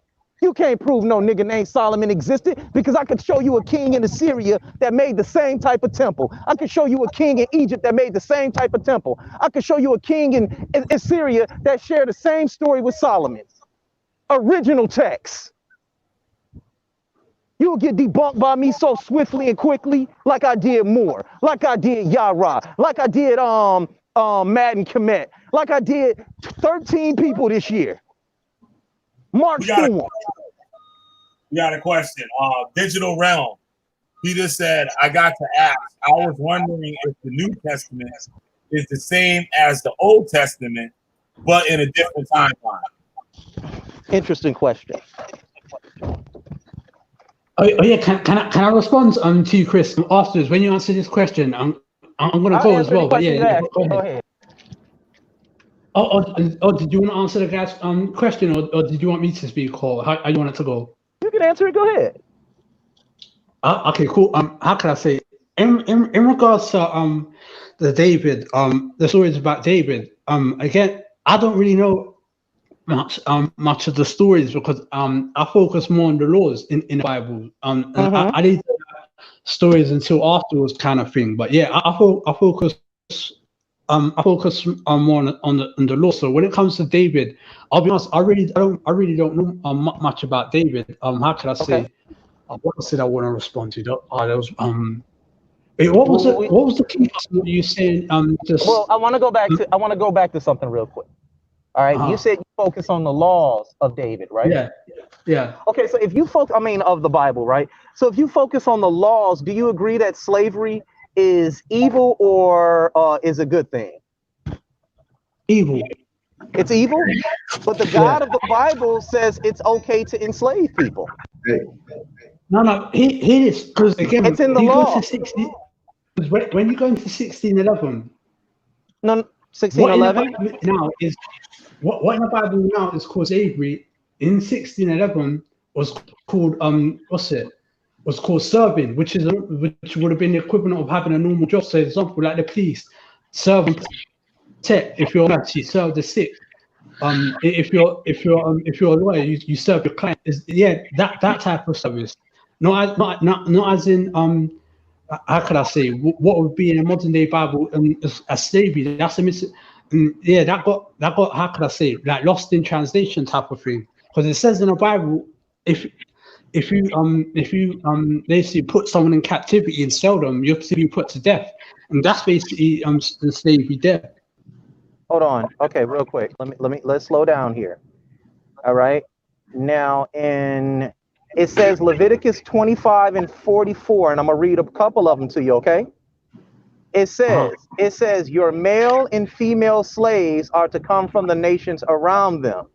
From them you may buy slaves. That's what it says. Right? No, I understand it says that, but Now how can I'm I gonna say use when hold on real quick. Slow down. Hold on. I want to get the Hebrew word that's used there. All right. That word is, what's the word for slave? Hold on. It is, let me go back here. It is Ovad. male and female slaves. It's what? Ovad. Avad or abad? Yeah, OVAD. Okay, but it says abad, which means forced Oh yeah, laborer. you can say about as well. Yeah. Right, but in different contexts. See, that's why I asked you. I knew you would do that. Avad can mean servant, but abad means slave. The word used here is clearly slave. Hey, when we get Chris, when we get done with the slave part of it, I got something else I want to drop on here. So let me know when y'all done with the slave thing. You go right ahead, Trey. You go right ahead, Okay. because he said he respect these laws. Right. You know, brother's question. You know, I would love to continue this, but I do have to go. I would love to clear that and do the whole translation thing. But honestly, I've got to go. I'm not running. I'd love No, to I'm do not this saying you're another time. running. I didn't say that, but answer Trey's question. He wants to add something real quick. Go ahead, Trey. Yeah. What? Let's see how people want to deal with this real quick. Let's see how people want to deal with this. Do me a favor. Numbers 5. If y'all want to go to Numbers. Y'all want to go to Numbers 5 real quick. Which one is that horrific thing? And let me know if y'all can see my screen. Yeah, I can see it. Okay. So Numbers 5 is dealing with a test for adultery. Okay. This is, and you know what? I did some research and I found out that this was an actual fucking practice for real though. And I'm gonna give you the short version and then I'm gonna read it. Okay. Basically, when a man thought, if there's basically two parts of it. You either thought that she wasn't a virgin, you were lied to, and she wasn't a virgin, or if you believe that she was unfaithful and cheated. Like I said, this is the short version. Then we can look at the scripture. I just want to get some opinions on it. I already got my opinion on it, but basically, what they were able to do in Numbers, and mind you, Numbers is Torah. So the same way you were asking him about the law in Leviticus as it pertained to slavery, this is the law that was practiced against women if you thought she was cheating. Like I said, the short version is they basically created a poison. And with this poison, they called it bitter water. You guys ever heard of the bitter water treatment? Yep. They made her drink it. There you go. Treatment. And this is, of course, alleged. It's not real, though. I mean, the practice was real, but the consequences and the outcomes were not real. That stuff is mythological. But basically, they did this to the women, and the way it worked is that if she was faithful or if she was a virgin, then Yahweh would save her. If she wasn't a virgin, or if she was a whore or a cheater, the bitter poisonous water will cause her belly to swell and her thighs to disappear. That is one of the most disgusting things I have ever read in my life, and I'm gonna do the people the service of reading it to them out of the Torah. Okay, so hang on. And where is that part at? That I think it's like 17.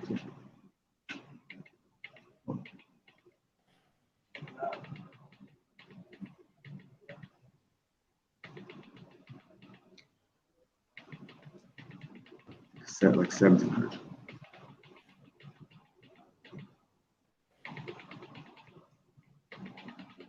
Where's that at?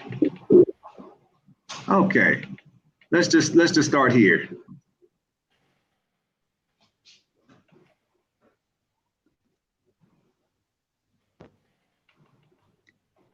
Speaking to this 5:12, speaking to the children of Israel and say to them, when any man's wife turns aside and has committed, this is a test, remember, so it's not saying that she did. Speaking to the children of Israel and say to them, when any man's wife turns aside and has committed a trespass against him, cheated on him, right? And a man has intercourse with her, this is a test to see if she did, and it is hidden from the eyes of her husband, and it is concealed that she has defiled herself, and there was no witness against her, nor was she caught. This is an accusation, right, people? That's an accusation. It's not saying that she did. And the spirit of jealousy comes upon him, and he becomes jealous. This is a feeling that he got. He's thinking this. He becomes jealous of his wife who has defiled herself, or a spirit of jealousy comes upon him, and he becomes jealous of his wife, although she has not defiled herself. He got an inkling. He's got an inkling. Verse 15, then the man, this is what he can do if he thinks this is the case. You're reading the Torah. Then the man shall bring his wife to the priest, and he shall bring the offering for her 1/10 an ephah of barley flour. He is not to pour oil on it or make frankincense of it, because it is a grain offering of jealousy, an offering for remembering, for bringing crookedness to remembrance. This is a punishment. So this is not the type of anointed oil that they would use in times of anointing. This is poison. And the priest shall bring her near. You can take her to the priest. The priest shall bring her near and shall make her stand before YHWH. Okay. And the priest shall take the set apart water in an earthen vessel and take some of the dust that is on the floor of the dwelling place and put it into the water, making this potion. And the priest shall make the woman stand before YHWH and shall uncover the woman's head and put the offering for remembering in her hands, which is the grain offering of jealousy, while the priest holds in his hand the bitter water that brings a curse. This is what they was doing to women. And the priest shall make her swear and say to the woman, no man has laid with you, and if you have not turned aside to uncleanness under your husband's authority, then be free from this bitter water that brings the curse. But if you have turned aside from your husband's authority, and if you have defiled yourself, and some man other than your husband has laid with you, then the priest shall make the woman swear with the oath of the curse, and he shall say to the woman, YHWH, make you a curse and an oath among your people. When YHWH makes your thigh waste away and your belly swell. Now, we talking morality at this point before we close this thing out. What do the people think about that on an accusation that you get to poison her? And if it turns out that she did be with another man or wasn't a virgin, that her belly and thighs need to waste away. Her belly needs to swell and her thighs needs to waste away. What do people think about that? And that's in the Torah. That's Torah law. Can you hear me? I really want to reply to that, but I really have to go. I mean, here in the UK, it's 4:28, and yeah, I would love to. I'm not running. It's true. I'm not running. I really want to reply, but I really do have to go. Okay.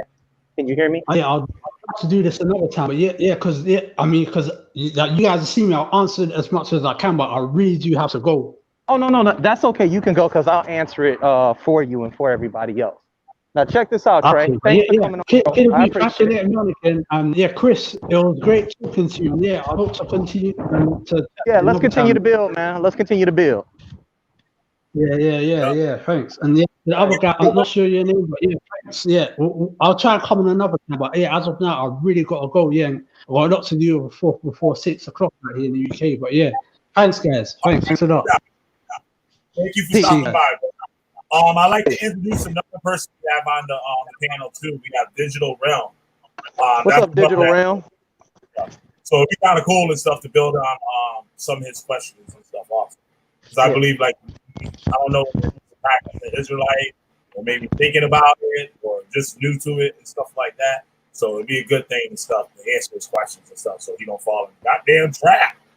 All right, Hey, go Digital World. hey, peace, everybody. I mean, like, yo, this is man. I seen you guys pop up on the, on the notifications, man. I'm just like, oh man, like I really want to jump on this, and I appreciate for you guys having me on here. I do got a lot of questions, man. I really do, because I know everybody's telling us to not. Can you everybody hear me? All right? Yeah, I hear you. We can hear All you right, loud cool, and clear. cool. Go ahead. Yeah, so I mean, like I always look at the, the stories and the myths, and I'm like at this point right now, I'm just trying to connect all the dots, right? And and honestly, man, I know that everybody, with this path, on all of us, that like we're walking into this like this whole video game, and we're all trying to live up together. And, we just like on some like this multiplayer online game right now, but in these bodies. Yeah. It's crazy, man. So this is how I'm thinking shit, man.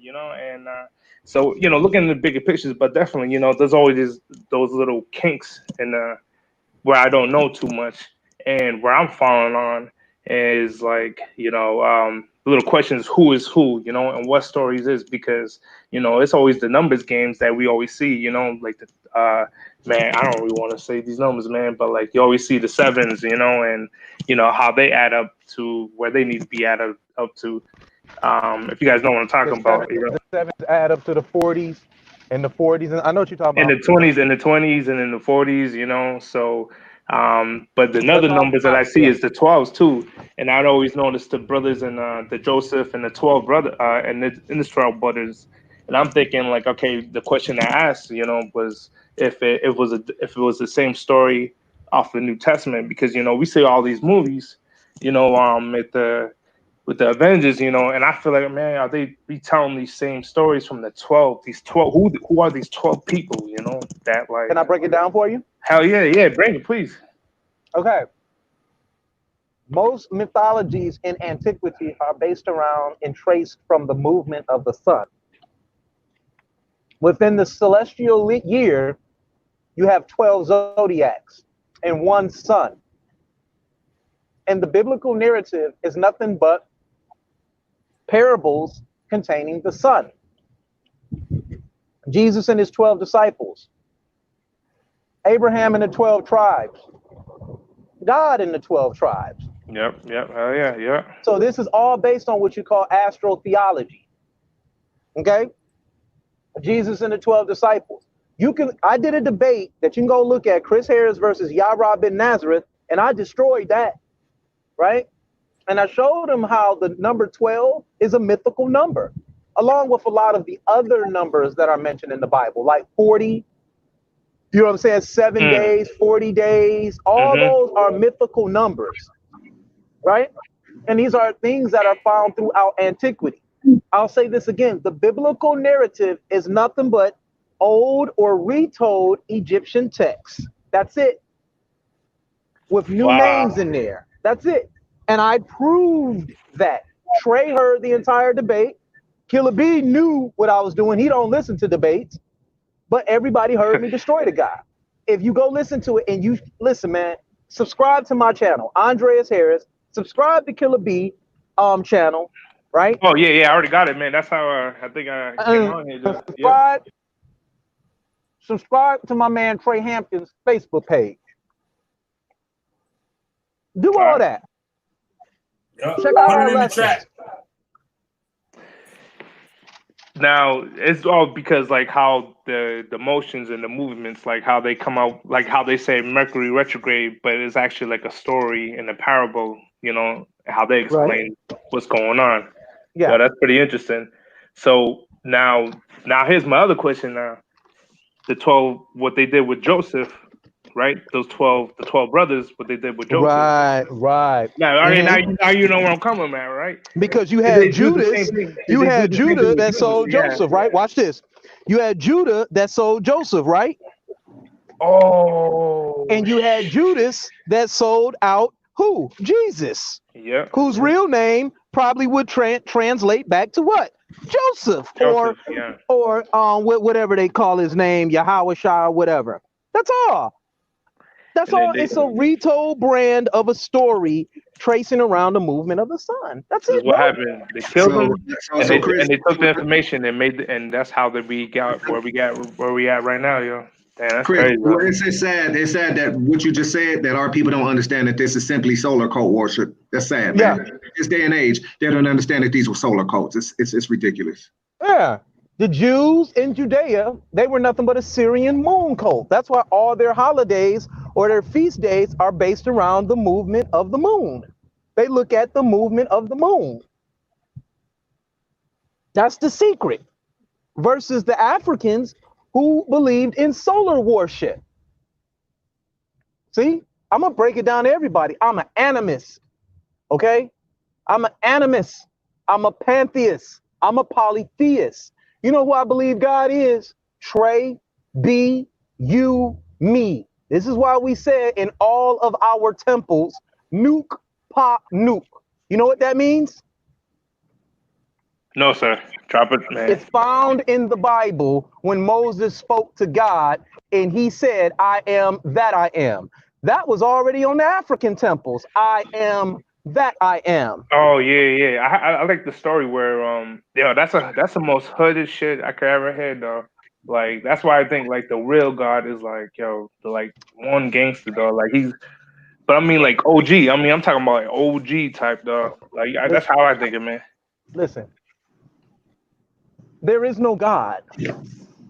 Oh, There's only creation. That is it. man. And the divine force that lives in all creation. Okay? There's no man sitting on the clouds giving out books and shit.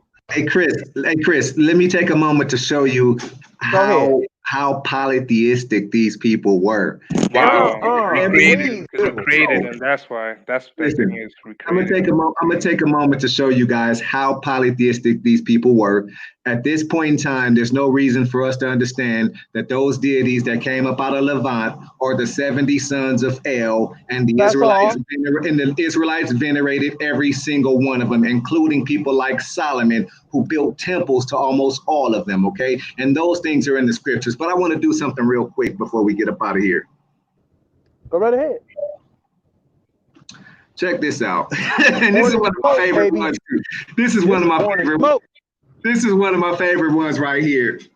In Jeremiah 44, basically, that cult of Yahweh comes down, right? They're about to get their ass kicked. The cult of Yahweh comes down and says, hey, y'all really need to turn back to Yahweh and deal with Yahweh, because people don't understand that they really kind of only relied on this dude during times of war. During times of peace, they went back to worshiping all the other 70 sons of El. And, you know, there's really a couple of them that were, you know, a little bit more prevalent than others, being Asherah, which also known as Yahweh's consort, and Baal, kind of like Yahweh's brother. But either way it go, one of them, fertility god, Asherah, fertility god, and Baal, a storm god, just like Yahweh. Okay, but anyway, I just want to show y'all what's in the scriptures, what the people said that's written. Okay, so in Jeremiah 44:16, they tell that cult that came down.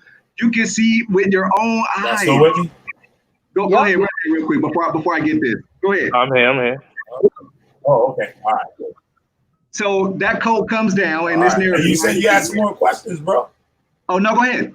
Well, bring them on out. Oh, me, man. No, I'm still blown away from like that last one. I was just like, wow, dude. Like, man, I'm really I still have a lot to learn, man. Because you're dealing with people right now who deal with it from a position of historicity. That's why. Yeah. Because in the biblical, let me help Trey out real quick. Not that he needs. Learn to stay the fuck about that.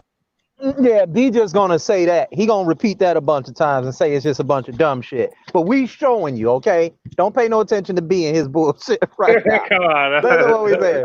Listen what we saying. Now, in the biblical narrative you have in the book of Genesis, where it says that the Bible is established with 70 nations, right? And all of these 70 nations have names, right? So they were men or sons. But the Canaanite narrative, El has, guess what? 70 sons. And the tabernacle was also built for the god El along with the ark. Hey, so Chris, I went down and I went and found the 70 sons by name in the scriptures too. I got a video on it. I probably have to go dig it out and put it, but I got a video where I'm showing by list the Canaanite deities in the scriptures. Like I tell the people all the time, y'all don't even know what the fuck y'all reading, man, for real. But anyway, let me knock this out, then we move on. So, like I said, that cult of Yahweh comes down. There's no, by the way, this part of what we're talking about. There was no person named Jeremiah. Okay, there's the person writing as Jeremiah. There was no person ever named Jeremiah. But anyway. Right. This cult of people come down. They say, look, we're about to go to war. You need to turn back to Yahweh. This is what the people say out of their own mouth. You're reading it, that's highlighted. We are not going to listen to you in the matter in which you spoke to us in the name of Yahweh. They said, no, fuck you. They told him right here, watch this, people. They said, watch this, what they said. They said, but we shall do whatever has gone out of our own mouth to burn incense to the sovereignness of heavens. That's Asherah. They said, fuck Yahweh, we still rolling with Asherah. This is late in Jeremiah. And pour out drink offerings to her. Watch this. And pour out drink offerings to her. As we have done, our fathers always did it. Our sovereigns, our kings always did it. Our heads, our leaders always did it. In the Judah and in the streets of Jerusalem. We always rock with them. What are you talking about? And we watch this. When we rock with them, watch this. When we rock with them, we had plenty of food and were well off and saw no evil under rocking with Baal and Asherah. Can you believe that? And we had plenty of food and were well off and saw no evil. But watch this.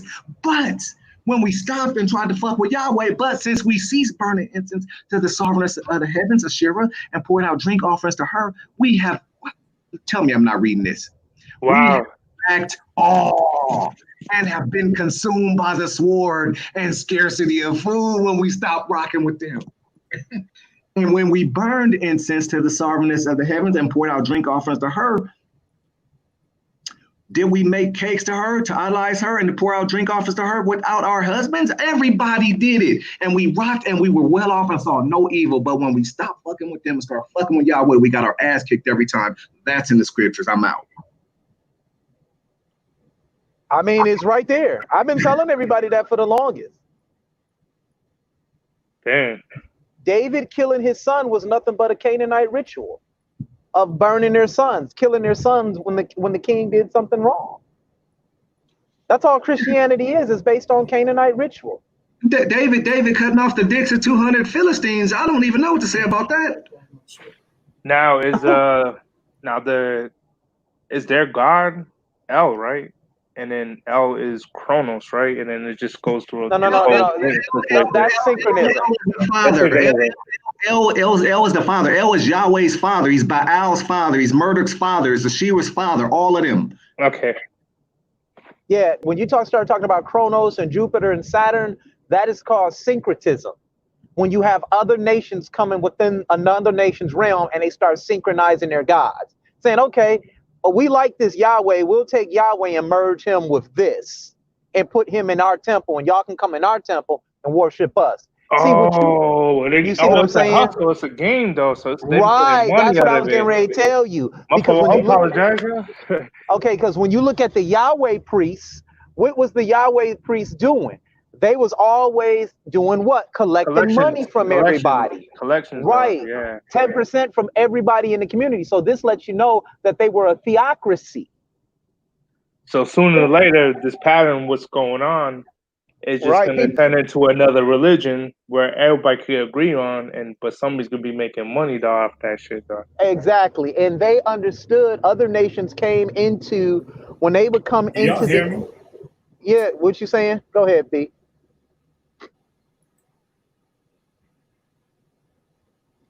I don't think B can hear us. Something wrong.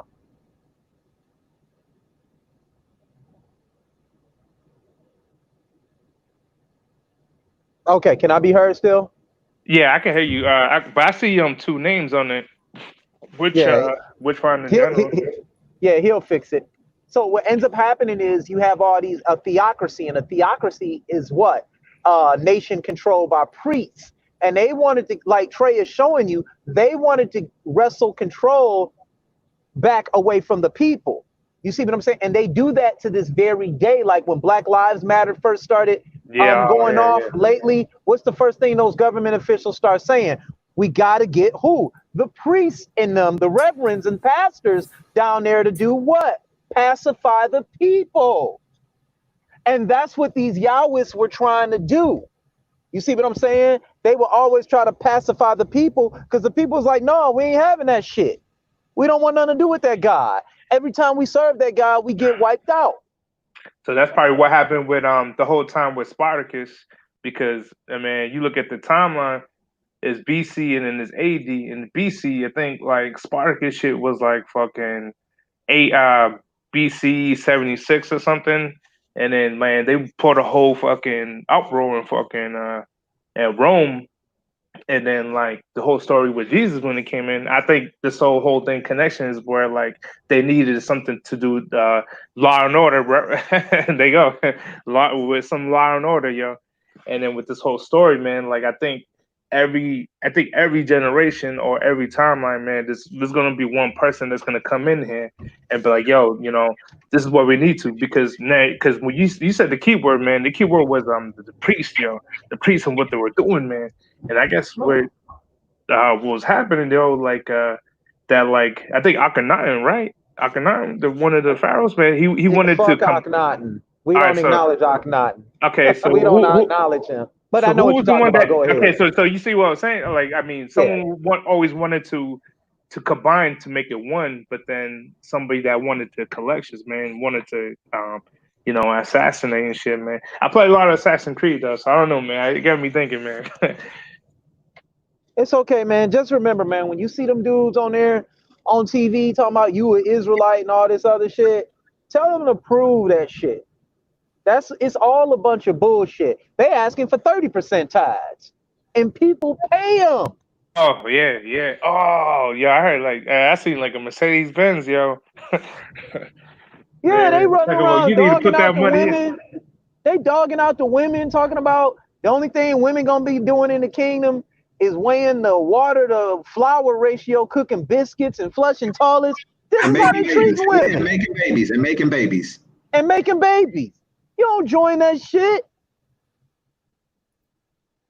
Now you got women that believe that shit. They all right. But that's because they ain't. You know what my mama used to say though? I used to always, when I used to see a fine girl with an ugly motherfucker, a bum ass motherfucker, you know what my mama used to say? I said, dang, ma, why she with that nigga? He ain't shit. I used to say that when I was younger. She was like, she ain't shit. Oh shit. Remember that. Yeah. My mama used to say that. That's because she ain't shit. She said, Dang. whenever you date a girl, you look at her old boyfriends, and that'll tell you everything you need to know about her. Dang. That's all I'm saying my mama taught me. And you don't bring trash home, you take it out. Oh shit.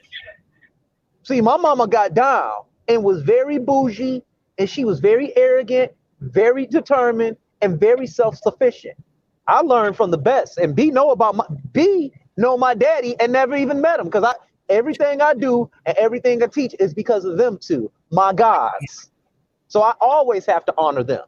When you look at the biblical narrative, honor thy mother and thy father, nigga, we done deified our mama and daddies in Africa. We done deified them. It don't get no better than that.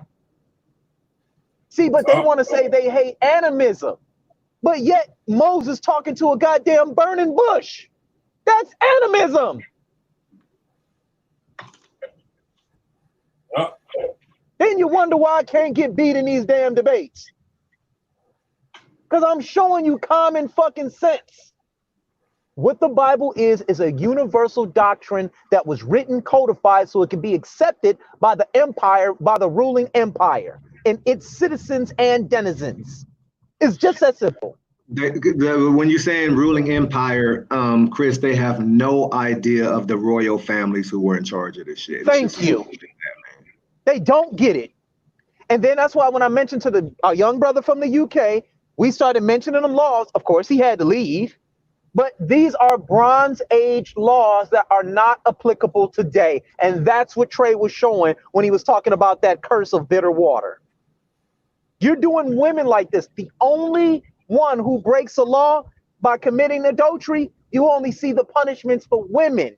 You don't see the punishments for men. Hey Chris, a woman has to get her hand cut off if she crushes a man's testicles while her husband is fighting with another man in order to save his life. Hey, look, I brought that up. Hey, look, she gets her hand cut off and he I can't brought make that it up into in the my kingdom. debate. I brought that up in my debate with this one dude. He was confused. I said, "Is this legal? Today, is it legal?" He said, "No." I said, "Why is it illegal?" And I said, "Okay, so your God is a pimp. He's saying it's legal. Will you do it today? Bring this Bible to court. It's all right, God said I can do it." They're gonna look at you and tell you, "Get the fuck up out their face."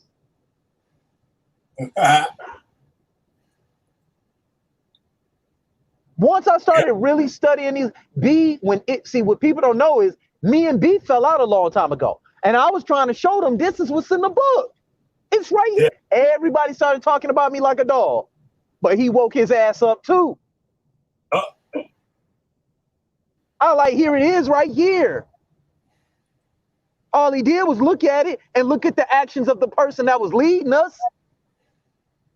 And really, the person that was leading us, his actions line up with the biblical narrative. He allowed to act like that because God allows them to act like that. Every time you see them Yahweh lovers come on here, look how they act. I speak with a lot of conviction and passion. I'm not insulting nobody on here unless they just constantly sit up there and start throwing me off, throwing me bones and shit, treat me like I ain't shit. You just heard James Cassell come on here. He couldn't even talk. He couldn't even talk without being emotional. Yep. B saw it right there. Nope, we're not doing this today. Same thing Solomon did. Hey man, nope, we're not doing this. Y'all a bunch of haters. B saw it. My man couldn't even sit on here. I said, wait a minute, who was this? He just came in cutting me off. Don't worry about who it is. Oh, James Cassell. Okay, what's up, man?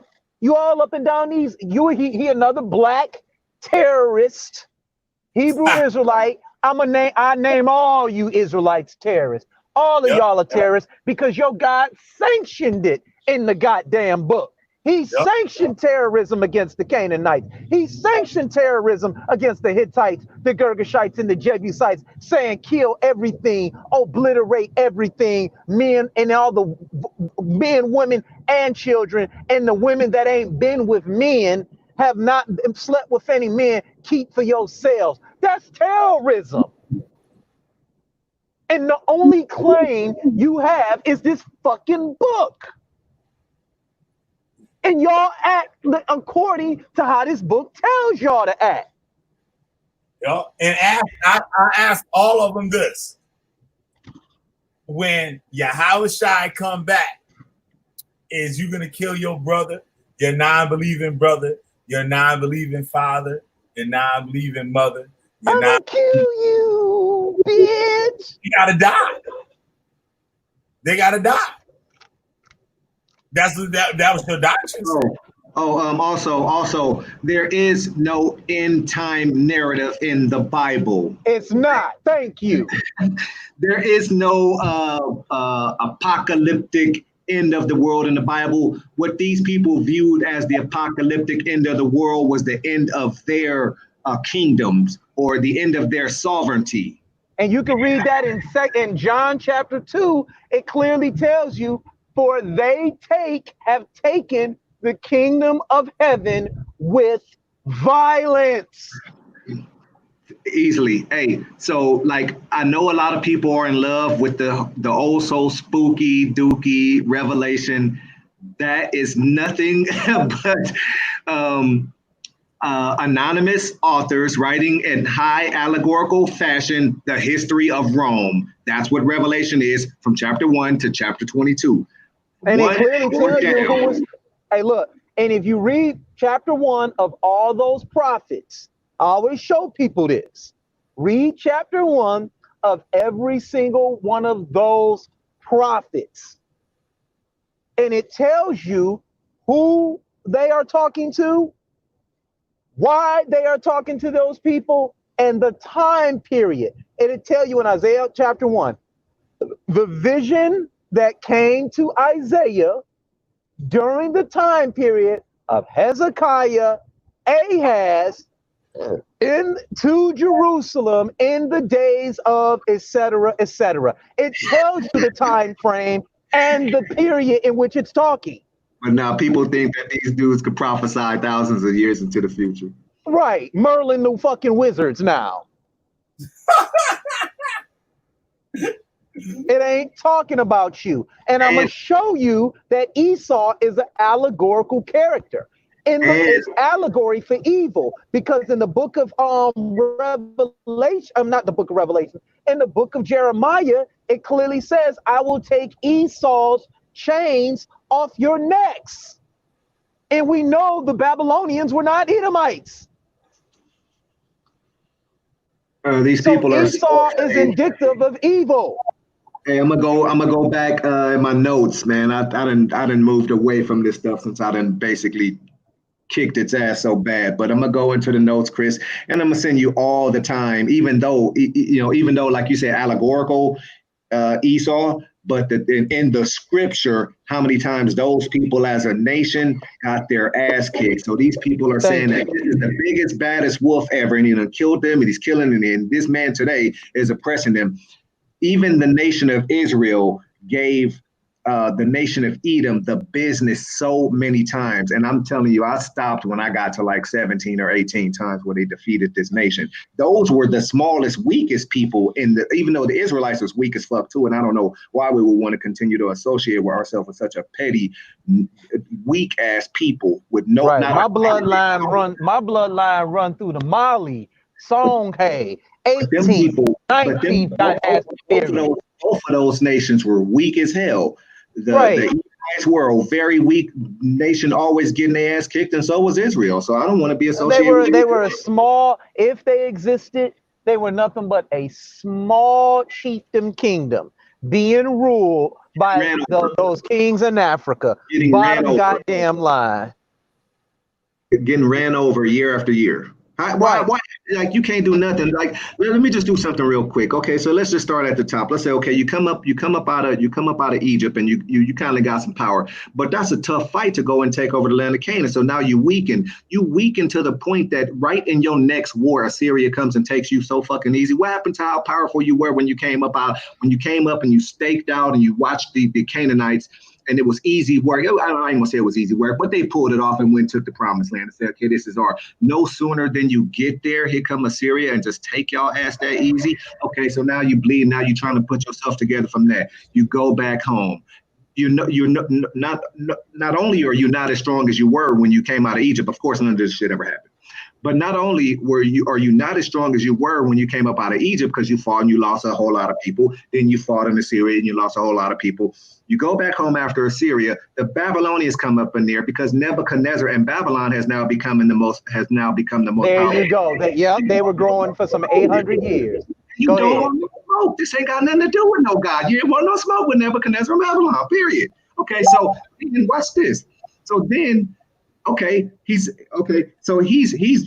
their kingdom, Babylon, is pretty much done because now it's time for the Persians and the Medes. Okay, Babylon is weakened. Babylon is weakened to the point to where Babylon doesn't even put up a fight against Cyrus. He hands the kingdom over to Cyrus. Cyrus then takes the money and sends the Israelites home. Go read Nehemiah. Okay, Cyrus gives them the money and sends them home. Pause right there. Now, one of the things, hold on, B. One of the things Cyrus used to do when he would march on all the kingdoms, he would say, your God has sent me. He was very diplomatic. Now, Cyrus, and I showed B this, in the book of Ezra, commanded, according to the biblical narrative, the Israelites to build a temple. Rebuild their own temple. Rebuild this temple. Right, but there was never no first temple. That was the problem. But anyway, That's neither here nor there. So he commands them to rebuild their temple, according to the narrative, right? Now, as he commands them to rebuild the temple, he makes some exclusive demands. He says, you shall sacrifice to the God of heaven. But Chris, what you're not understanding is they have not read Ezra and Nehemiah. If they read it, they would know what you're talking about. Right. They haven't read it with understanding. But he said the God of heaven to them was Ahura Mazda. And they were Zoroastrianists. Now, Zoroastrianism and Judaism go hand in hand. It's the same tenets. And he says, when you sacrifice, you will sacrifice to the God of heaven. He did not say Yahweh. Nope. He said the God of heaven, which was Ahura Mazda. That's one of his nicknames. It's the last 10 verses in both books of Ezra and Nehemiah. It's in the last 10 verses of both books. Right. And he said, and you will sacrifice to the king and his sons. Judea did not have a Davidic king sitting on the throne during the Persian rule, because the Persians would have seen that as an act of treason.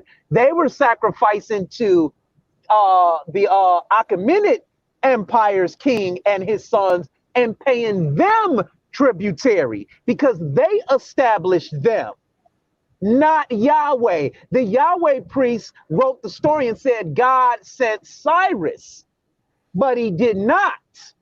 Cyrus came and let them go. And when he took over, he began to, all those Judea, the Ammonites and all of them, they became tributaries unto him. There's even annals where he says, your God Kamash sent me. You're to return home. Now, pause, wait, because this is morning coffee. On the Cyrus cylinder, Judea is never mentioned. But everybody else is. Everybody else is except for them. Weird, right?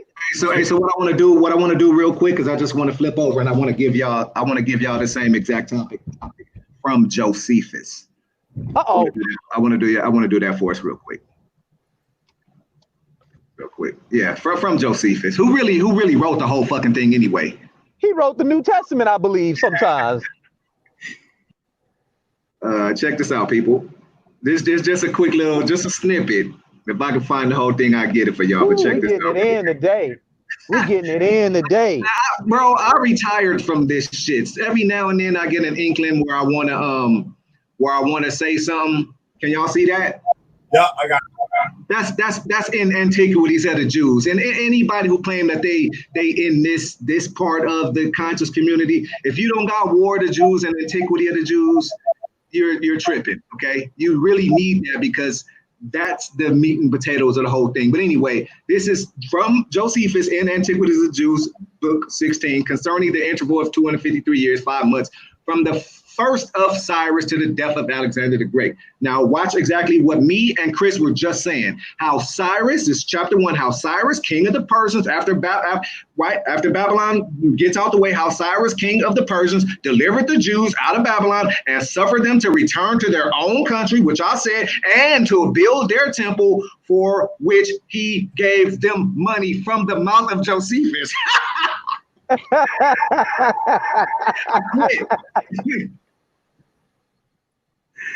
I quit. I can't. That's why I had to stop. I had got to a certain point and the understanding, the historicity, just I haven't even done nothing yet, but hey Trey, read that again. That's what it said. That's what it said. That's exactly what it just said. You can read that again 1,000 times. That's what it said. But they'll run to Josephus, like I said, they pick and choose the narrative that suits them for their argument at the time. But when you tell them to read it in context, because that's what real scholastic people do, historians do, we read things in context and we weigh all of it, not just pull the parts that we want to try and prove our narrative, but we use all of it. And as far as I'm concerned, Josephus was a pseudo scholar. He was making this shit up. Yep.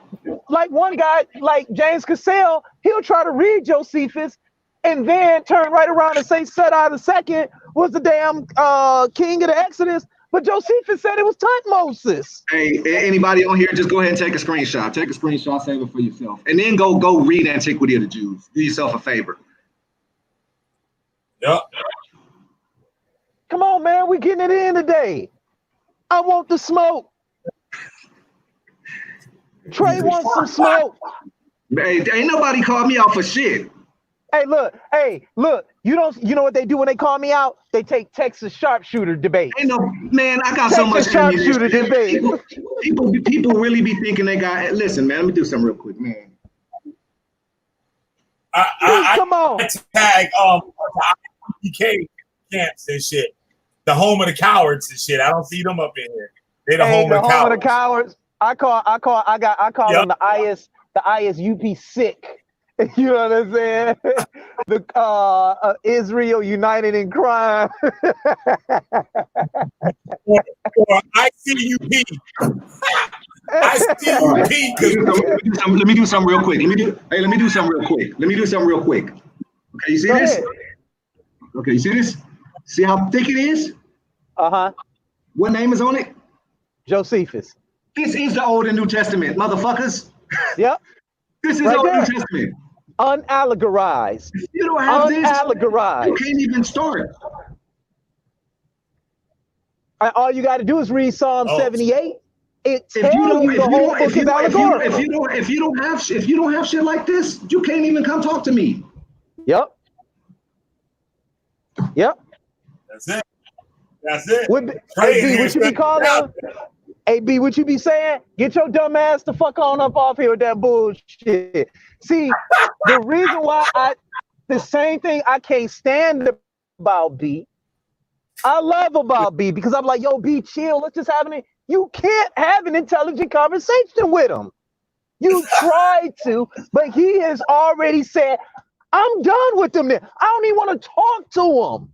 Because you can't have an intelligent conversation with them. You just can't.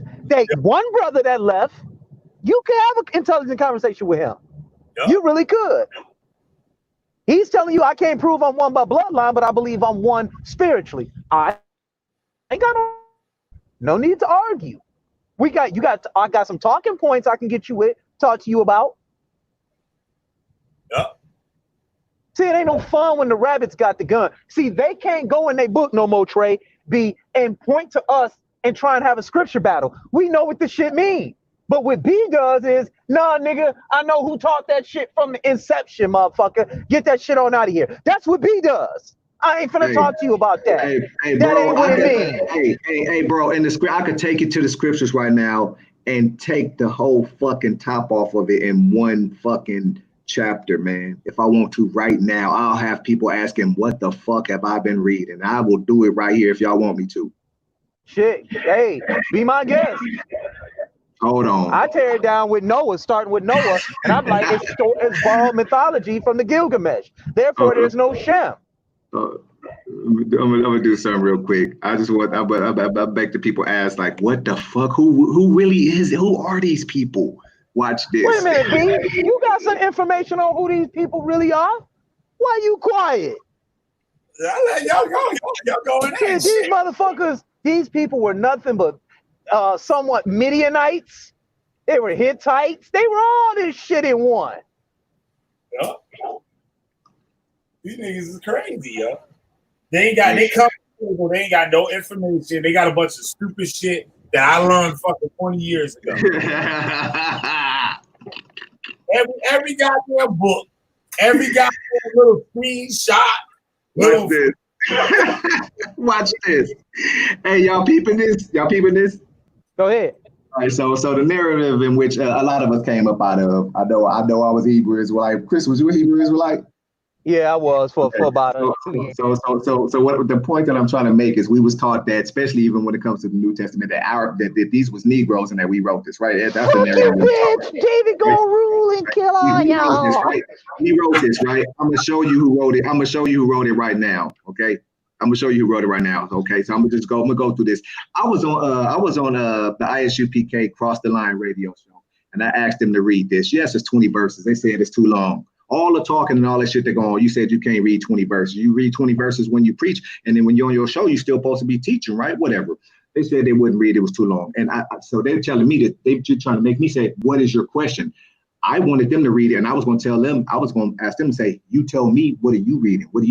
The question is, what do you tell me what you just read? Now, right here off top, I remember they're saying that, first of all, they think that this is a guy named Paul who's writing this. It's not, okay? It's an anonymous author who, in my opinion, I could be wrong, this is a member of the royal Piso family, okay?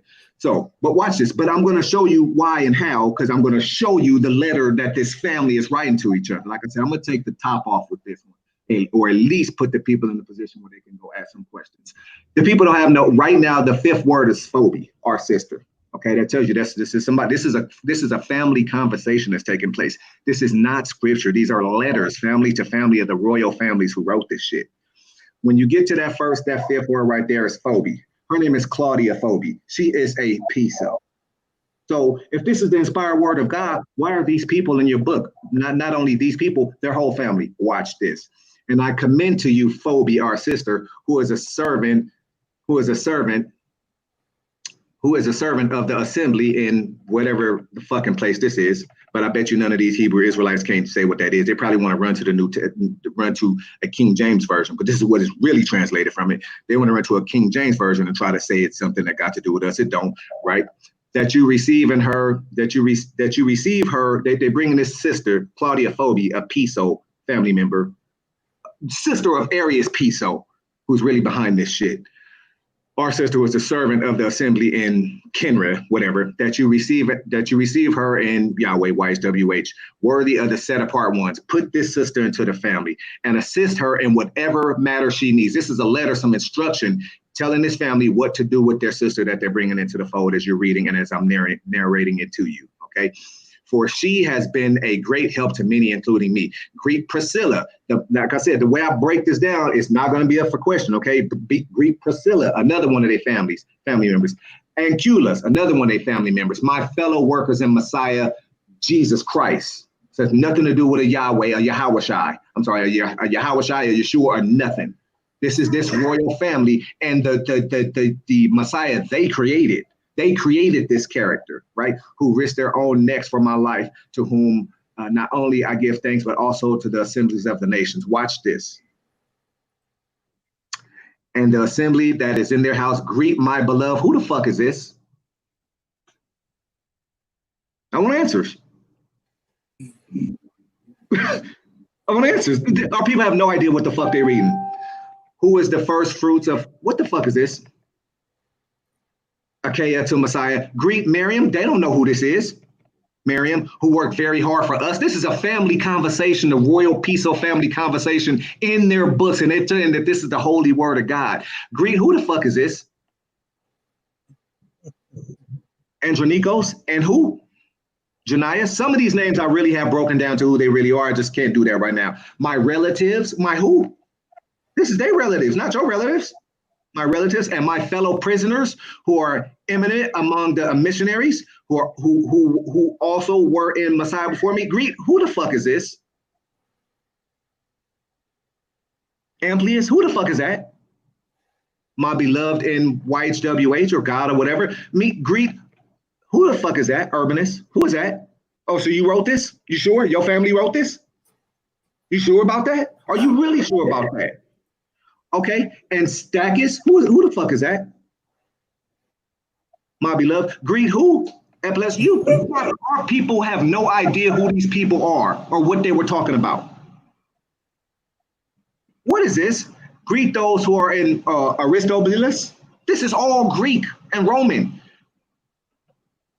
Greet Herodian, my relative. Greet those who are what?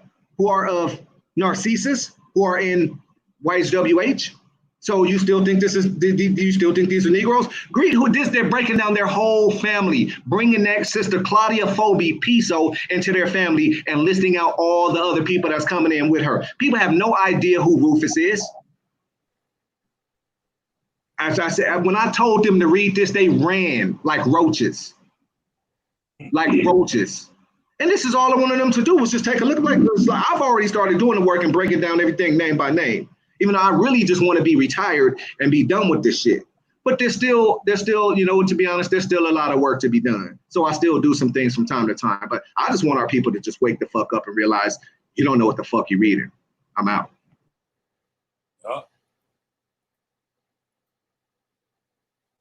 Oh yeah. Shit crazy, man. Unbelievable. We got Sister P. Jimmy Very unbelievable. Yeah, man. It's sad, yo. And it's fucked up because they claim to be teaching and for the people and all this shit. And we got answers. And when those questions like that come up, they want to get you got a demon on you. And all that fuckery, man. Yo, you think it was something else. Hey, well, if I got a demon on me, that's a bad motherfucker, and I don't think nobody can beat him. Yep, he a bad motherfucker. Hey, and look at it like this too. You could present all this to them, and they don't care. Remember, in Antioch, the god Serapis Christos, which is Greek, was running around. So they had to then, you had these messianics or followers of this man named Yeshua saying, no, he resurrected from the dead also. And then you had people that was in India saying, no, Buddha resurrected from the dead. But see, why is all this going on? Because they came into Africa in the 3rd century, destroyed all our temple, killed all our priests who had the original stories of Haru, Asar, and Aset. And they could have straightened all this shit out. But them temples were being closed down, shut down, and all these myths gained steam. And they gained steam over time, and everybody started arguing about who got the true doctrine.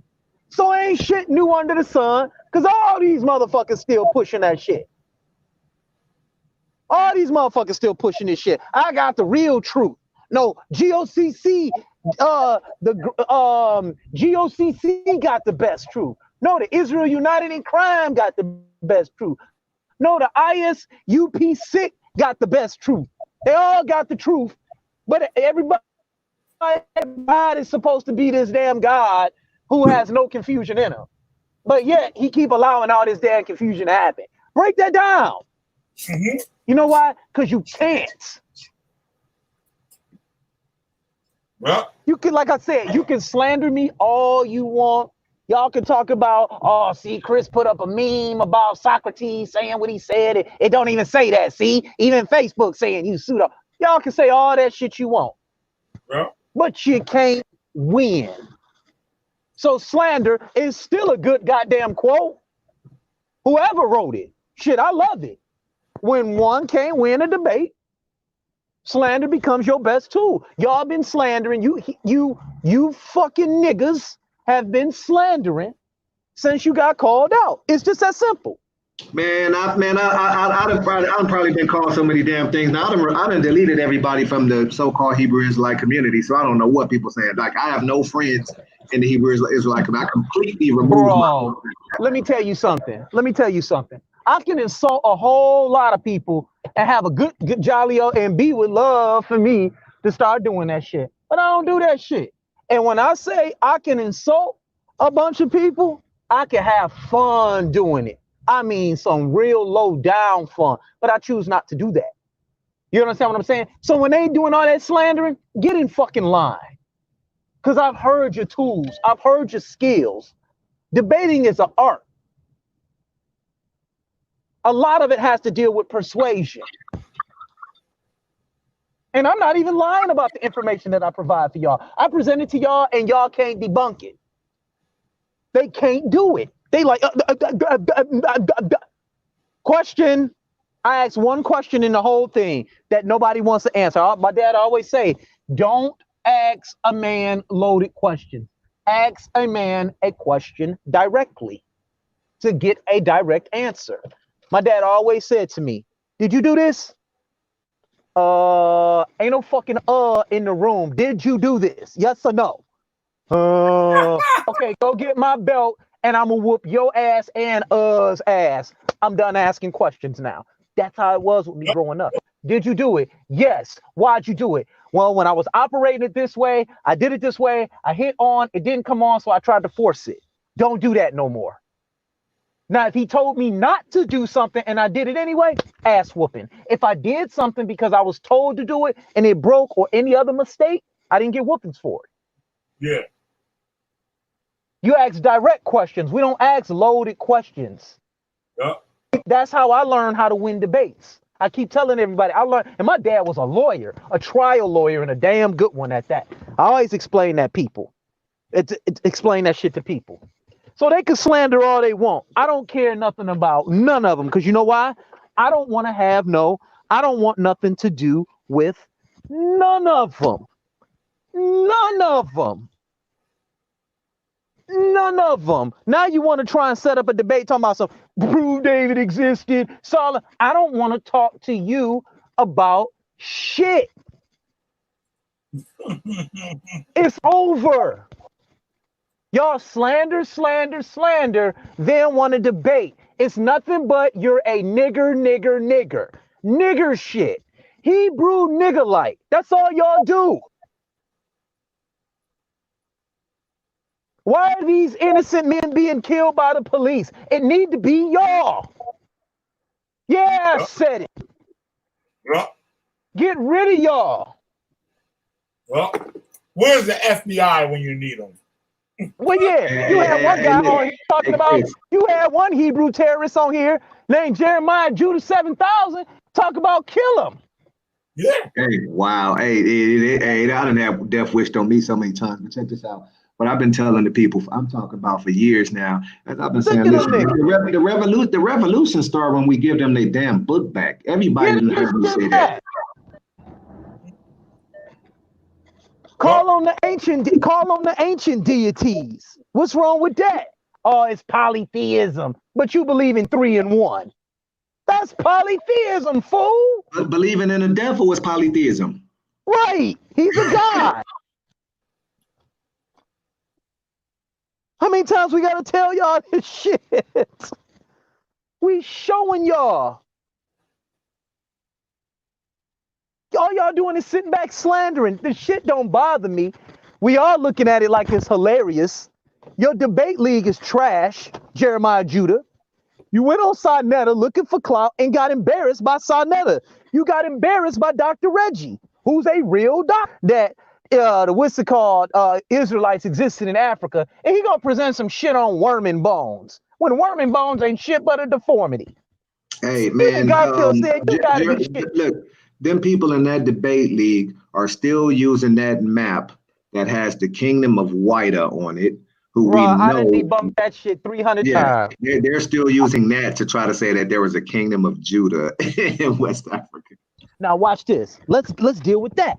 Now they'll try and say that that was the kingdom of Judah, right? Now Pizzle came on here and said that's not the kingdom of Judah. But I know why he's saying that, because they're gonna get in trouble because King Hafan, they'll even say he was a king, a descendant of David. But guess what he was doing with the Portuguese? He was going into the interiors of Central Africa selling slaves, capturing Africans and selling them. That's what he was doing. And it's not Wida. The name of that community, that country was Gwihu. And there is no, just show me Israelite customs there. Show me Yahweh being worshipped there. That's all you got to do. And they can't find it. Nope. It was translated a bunch of different times, right? And Wida is an African bird based, guess where? In West Africa. It's a parasitical bird. And those people didn't venerate Yahweh or Yahuwah. Those people venerated a snake named Dangbe. There you go. Thank you. Listen, Chris, I don't debate these people. It's laughable. It's laughable. You like they say Israel heal. I said, nigga, I did a lesson on that. I like, dog, that don't prove Israelites. This was they called it, first of all, these slaves, they were Christians. So when this slave owner died, his sons and daughters were against slavery. So they gave him this territory, and the people called it Israel Hill because it was their promised land. got another one for us, man. This shit is ridiculous. I'm You can go pull that up. I'm finna fire another rocket at this shit, man. Our people, this shit crazy as fuck, bro. Because Watch. they nothing. No, go ahead, Chris. No, what it is that we were Christians. And through us being Christians, we believe everything that come out of the book when they reinterpolate it and give it back to you saying, oh no, you really Israelites. They just told you was Christians, so you don't call on Yahweh. You see what I'm saying? That's why they made that bullshit up. They made that shit up. Nigga, you African. Let's get over it. Like I told them, y'all been slandering since I called y'all out. Hey, check this out real quick. So the thing is, elementary people probably want to try to call this pseudo. It's not, because like the amount of research that I did into the Royal African Company and the Royal Niger Company is very extensive. But look at what's on the screen, people. So just building on what you're saying, they're Christians. How do you think they became Christian? I told you, King James was here, boots on the ground in 1606. The map is color coded to show the territory granted the Plymouth Company, his two companies, the Plymouth Company and the London Company by King James of England, which divided the Virginia territory into two parts. So what else do we got? What else other way is it to explain to the people that you're holding the book created by the Stuart family and King James and the Church of England, and those are the people that at least, I ain't jump over to the other side yet and talk about Africa, that colonized this land. He had 5 really, really huge charters in which he put the governors in place to stand up his colonies here. Our people our brains are so fried, it's frightening to me to not know this stuff. Okay, and like I said, just because I'm showing just a picture don't mean it's pseudo. I don't do pseudo. Anything that I'm looking at, I got extensive information behind with resources and things of that sort, including books. But like, this is sad, man. This is really, really sad, man. So that's why our people were Christian. The Church of England came over here and that's what they used. King James came over here himself, boots on the ground, 1606, to help colonize and set up shop, period. That's not up for debate. Mm-hmm. Oh, we got Willie Grits in the building. Hello, Willie Grits. Hey, what's going on, guys? What's up, Willie Grits? I got a couple questions for you. Hey, Willie Grits, my bad. I had to go off on Cube yesterday like that, but he was getting on my nerves yesterday, man. I had to go in like that. But go ahead. All right. He didn't. Hey, real quick, Willie, hold on. Cube didn't even know Willie Grits was white. I said, yeah. He was like, what? I said, yeah. Yeah, right? That was crazy. All right. So this is my question. All right. So back to this Esau and Jacob thing, right? Now, all right. So the Israelites came out of Jacob. Yep. Is that a correct statement? Yes. All right. So the Israelites came out of Jacob. All right. Can anybody tell me where in the Bible? Because I couldn't find it. You know what I mean? And I'm not too knowledgeable. Can anybody can anybody tell me in the Bible where it's where it states Jacob's nationality, skin color, or race? So that's a good one. That's a good one, Willie. Yeah. Can anybody hear me? Yeah, I can hear you. Go ahead. We hear you loud and clear. That's a good one. It never does. And I'm gonna tell you why it never does. Because it didn't matter to them. They didn't see race like that. Because the story of Haru and Set, what color does it say Esau is? It say he red and hairy, right? I keep telling everybody this. In the story of Esau, he's red and hairy. Esau hated Jacob because Jacob was chosen by God. Set hated Haru because Haru was chosen by God. Okay, hold on. See this mythical color. See this mythical thing come on. It don't never say he's black. They just try to use that. Watch this. They just try to say that because of the area, and they say that in lieu of the Black Hebrew Israelite doctrine saying the Israelites were black. That's it. Oh, okay. All right. So we established. All right. So we established that. All right. So, but in the Bible, it does state that Esau was pale skinned and red all over. So we say, all right. So we established that. All right. Mm-hmm. What does Jacob's name mean in Hebrew? I don't know. Go ahead. Man, Oh no, Huh? it means the supplanter. Yeah, it means the supplanter. Yeah, it means the supplanter. Oh, I thought it was I thought it meant something about the one that went against God. No, I mean the supplanter. Because he okay, because didn't Jacob? So, but my point is, didn't Jacob go against God because he was a thief? I don't think not in the story. No. That's not stated in the Bible. No. He's talking We'll about Jacob find it then.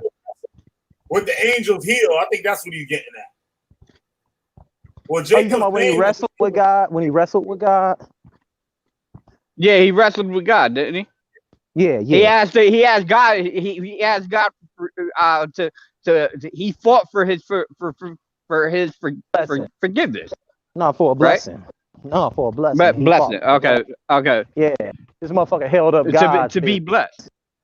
Yeah, he held up Okay. God's business. He said, "Hold on, God, I'm gonna hold you here. You ain't going nowhere. I'm gonna stop you from doing your business today. Fuck on out of here." But go ahead.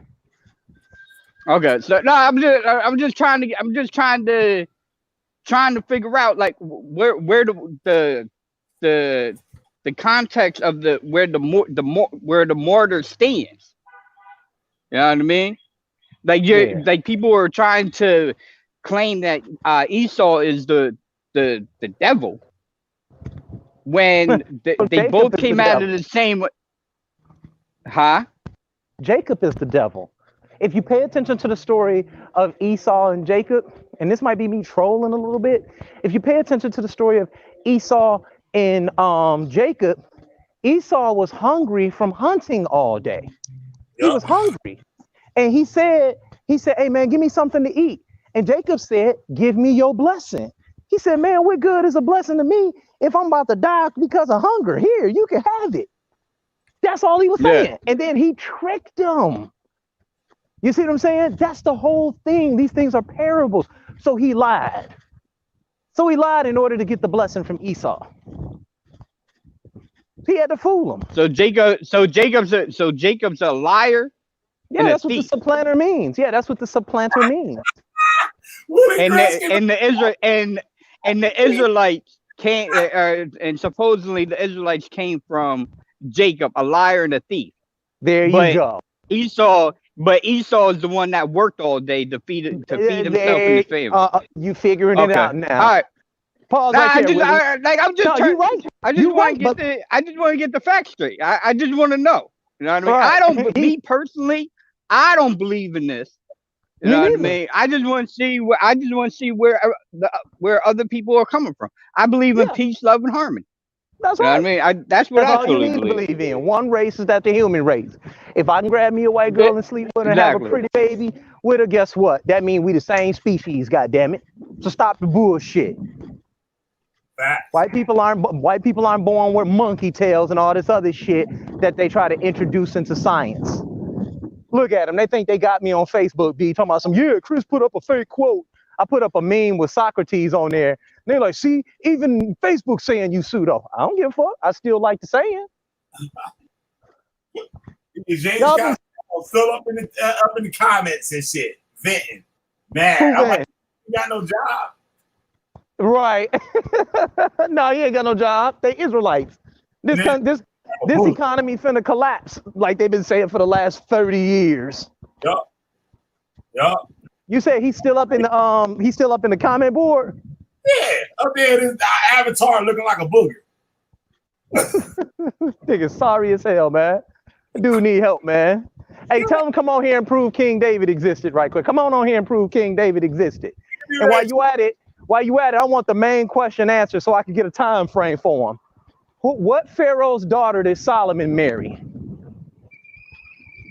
Go ahead, tell me that so we can know what time frame they in here. Break that down for me. Can I just make one statement? Yeah. There's only one universal language in this world. There's only one. Mm-hmm. And that universal language could Donald be is actually the universe language. And that includes all things. Zeros and ones. Binary code. No, it's Donald Trump's language that trump all language, okay? He's the king. Whatever Donald Trump say, go. Not Jesus, not Yahweh, not none of this stuff. It's what Donald Trump say. You see how quickly he dispersed them damn looters? He said, I will unleash the National Guard on you motherfuckers if y'all don't get up out of here. They went back home and watched Looney Tunes when that man said that. They're like, hey, he gonna do it too. They dispersed. And then he took the Bible, because he's a Torah follower, and took a public picture like, I'm a bad motherfucker. Can't nobody fuck with me. Do something. Do something. And y'all see him taking that picture with that Bible? He was like, do something. I'm cold. I just dispersed all you motherfuckers. Do something. I'll get my military to wipe y'all asses out. Donald Trump is the king. Flat out. Sorry asses. They probably complain more than they vote. Yeah. Get on nobody here. Yep. I wonder what's the statistic of all those protesters, rioters, and looters were actual voters, registered voters. That'd be a good statistic right there. I like to know that. Yeah, that'd be an excellent statistic to find out, but you won't know. You know what I'm saying? We'll never know. All that pseudo-ass information. And the funny thing is, no matter what they come with, and I know what he gonna try and use.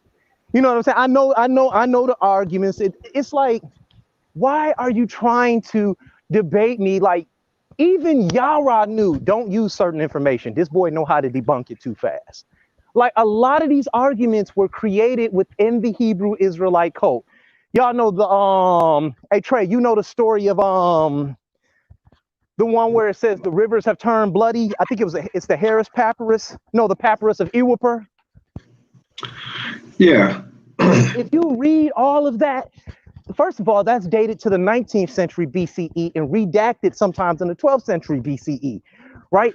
And if you read the end of it, it clearly tells you what it's all about. But it never mentions a God named Yahweh. It never mentions the death of any firstborn sons. It doesn't mention it. It mentions desert dwellers into their land, causing all these atrocities. It does not mention slaves. It doesn't mention any of that. So for you to try and say, oh, this is talking about the Exodus, that's a giant, it takes a giant leap to believe that. Because once I've already established the fact that they've taken many texts out of Egypt, and many of the Egyptian texts have influenced the biblical narrative.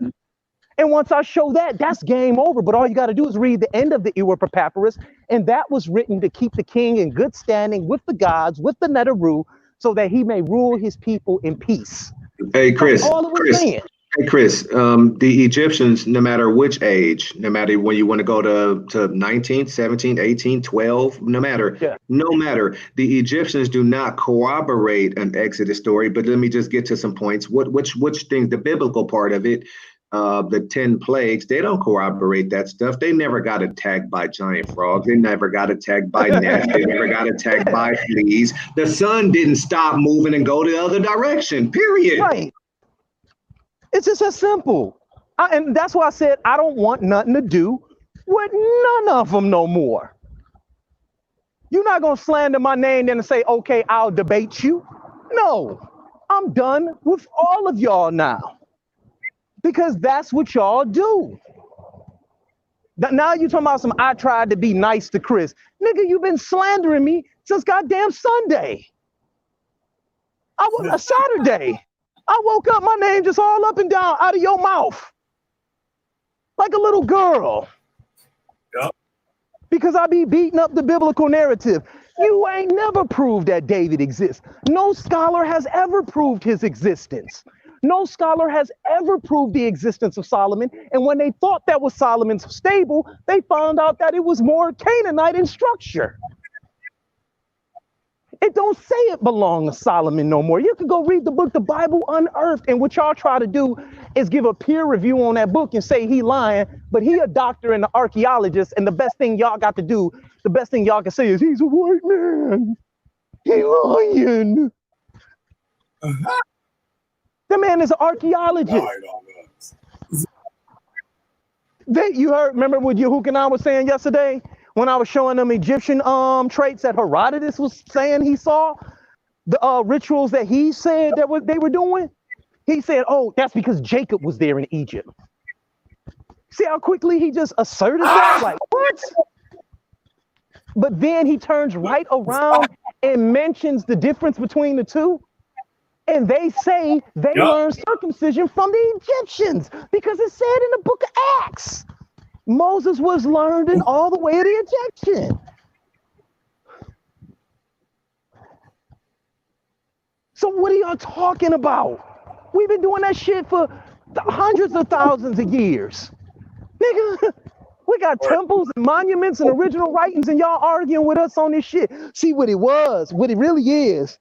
They mad because they want me to be pigeonholed into one doctrine. They want me to either say you believe in Egypt or say you believe in something so we can have something to argue with you about. No, I'm a pantheist. I'm an animist. I'm a polytheist. Mom, I believe in all that shit except for your deity. I understand what these things are talking about. They're parables to teach people how to live together. You don't have a priesthood. You don't have a king. There's no man in heaven sitting on the right side of God. That comes from the papyrus, some old Egyptian papyruses too, out of coffin text where Haru sits on the right side of his father. I showed that. Here it is, I'm winning the championship. And you want to know what they on there doing? Chris getting beat up by a bunch of pseudo information. No disrespect to Yara Ben Naz. I'm beating their ass in this debate, and they on there, Chris getting beat up. Because they so stupid and got so much cognitive dissonance within them, they don't know how to listen to the information I'm presenting. It's called cognitive dissonance. You know what? Trey is right. We'll begin to win and come back together as one people when we give them their goddamn book back. You were forced to be a Christian. You were forced to believe this bullshit. And I dare you to bring up the Ethiopian text on me. I'll beat that shit up too. Because that was forced on them also. Me no punk beach. You came right on here and everybody, we got receipts on you now, James Cassell. We got receipts on you. Hey, Killing B, we got receipts on you. You came right on here with them arrogant attitudes like y'all always do, and then try to convince somebody that you smarter than them. You ain't even got no debates on YouTube. At the end of the day, you a nobody. I'm gonna do like Brother Josh from ABT told me to do a long time ago. Hey man, I ain't debating none of you motherfuckers. Go debate some top people like I've already done. Go beat up Tazariak for a little while. Deal with that Exodus 9. Hold on, B. And you can have it, my bad. Deal with that Exodus 9 where it said God killed all the cattle, all the goats, all the lambs, all the horses. And then go to Exodus 14 where it says the Pharaoh got on his horses and chased down the Israelites. Deal with that. Contradiction. So if he killed all the horses, there was no goddamn Exodus because none of the Pharaoh's men would die because they couldn't give chase to y'all. So no one was cursed. I stop right there where the contradiction begins. So go on with your little book, your little Fantasy Star 7 book. And that's what you got to do to him. And shit, you stop him right where it's at. Like right at I don't want to debate none of y'all. Well, you know what James Chassel's trying to do? He's What's trying that? to do he tried to do the fucking black eye minister shit, or the fucking Jeremiah the Judah shit, right? Jerry They tried the Jew. after you, so like how they went after Sinetta. You know what I mean? They try to clout chase and shit, and then make up some shit and say, "See, I won. I beat him. I'm the real champion." Right. Exactly. This is the shit they do 20. And look, this is the shit they do 24/7. They sit at home all day. He got the same picture up with the same $3,000 laying on the floor that was back in what, 2015? Yeah. Nigga, I counted $3,000 last night, nigga. Spent $500 of that shit on groceries and another $200 on that shit on video games. Nigga, what? And B know I be doing that shit too. Yeah. He gonna sit right here and vouch for it. Shit, I got $800 in my pocket right now, burning in my damn back pocket. You don't see me tripping about being furloughed right now. You don't see me tripping about that shit. I got plenty of damn savings. Plenty, nigga, downstairs we got a goddamn freezer, deep freezer, big packs of meat, nigga. Big packs of meat. Big packs of meat, nigga. Yeah. Man, I'm finna be hustling these goddamn hot dogs, nigga, selling them, nigga. Look, entrepreneurship, nigga. I'm working for somebody after the next year. I'm retiring. Work for the roofing union and shit, but that nigga never had work. Yeah. He live streaming fucking 7 o'clock in the morning. This nigga running races around his living room, sweating bullets and shit.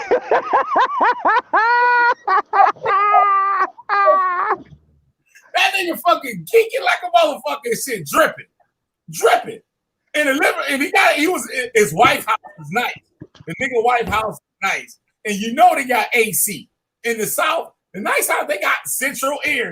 Exactly, all houses in the South damn near got central air, unless you poured in a motherfucker. Go ahead.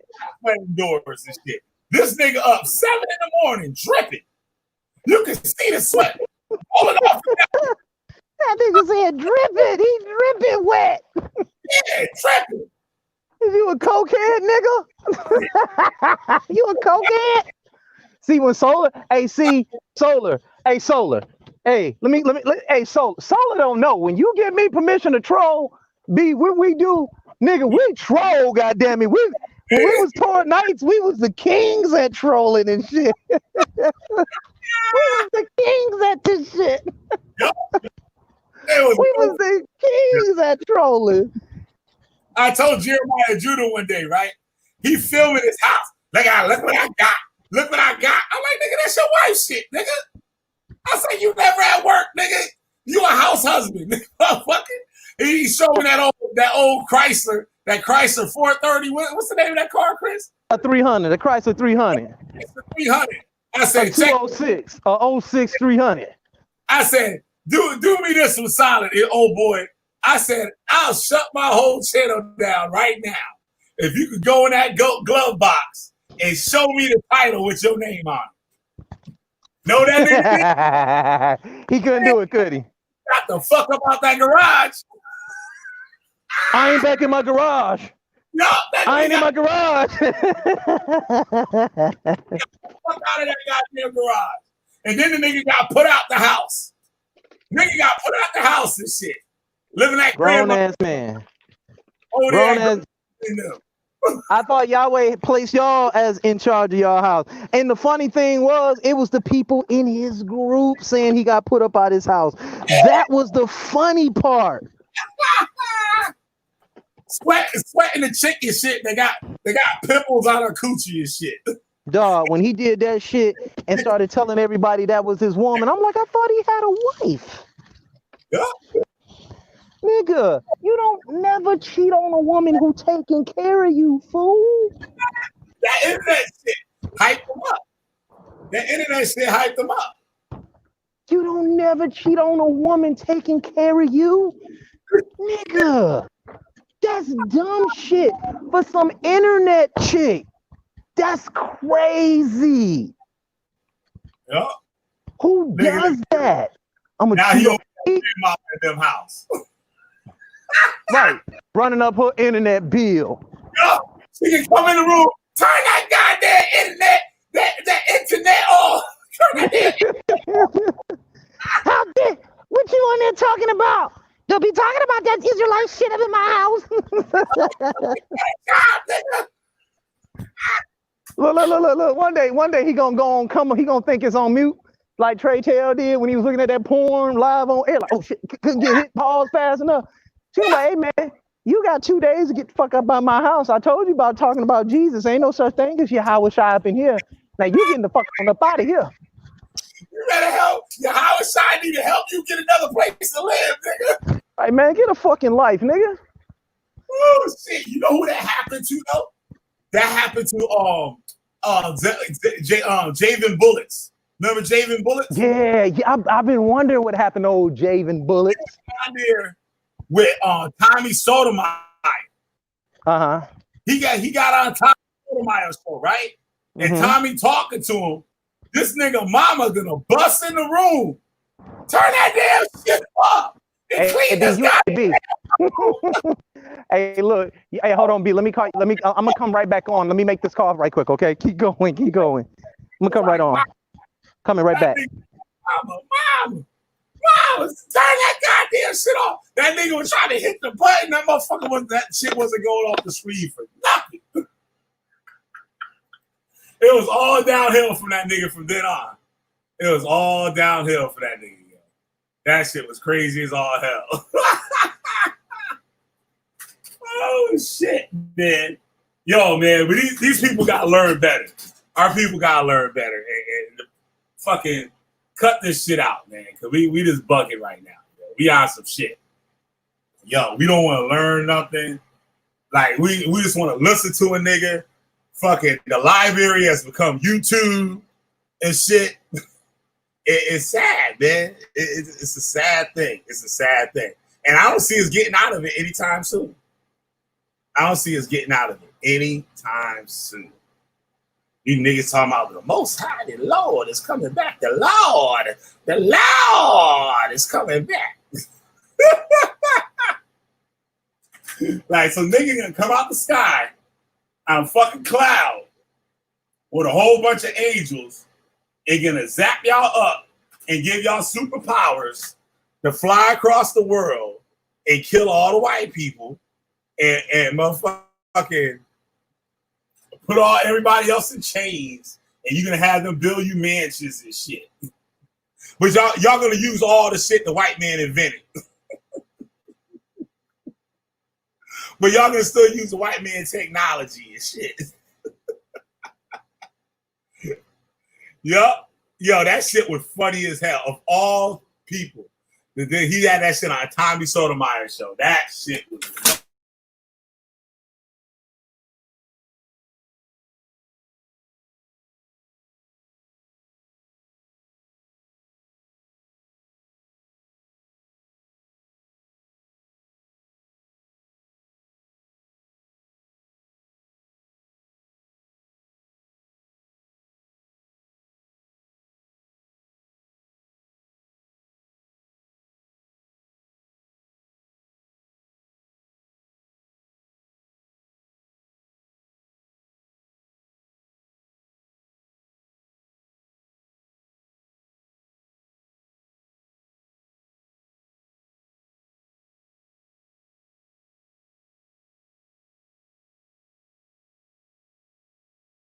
I'm back up in this moment.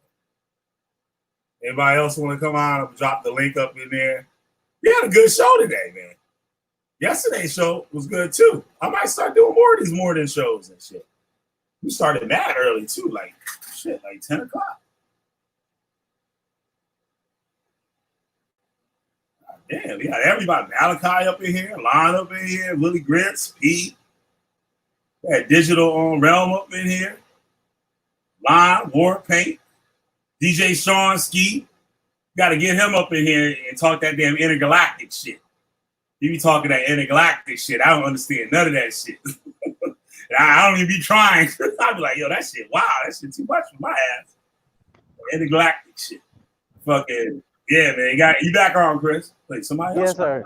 Yes, sir. No, it was fun. You know, Trey was up in here. Yeah, Trey up in here dropping gems, dropping dimes. You know what I'm saying? So, like I said, I'm always down for a good intellectual conversation. But I don't play that standoffish shit when you coming up on a channel, puffing your chest out, talking about, don't mention my name. Now, this is what it is. Don't mention my name. Yo, that's old nigga shit right there. And that just shows you don't know how to build. And this is why I don't want to fuck with y'all. I don't want nothing to do with y'all. And guess what? Y'all are probably better than me at debating. So goddamn what? You're not a champion. I am. Because your God said so. Because I beat his ass too. I want the FBI to come. They need to release all the cops that kill niggas and shit. They need to release them all and put them on a special police task force. And come after these motherfuckers. And I won't have no problems. Damn. I'll fucking riot her up. Let a motherfucker protest that shit. Leave the Israelites alone.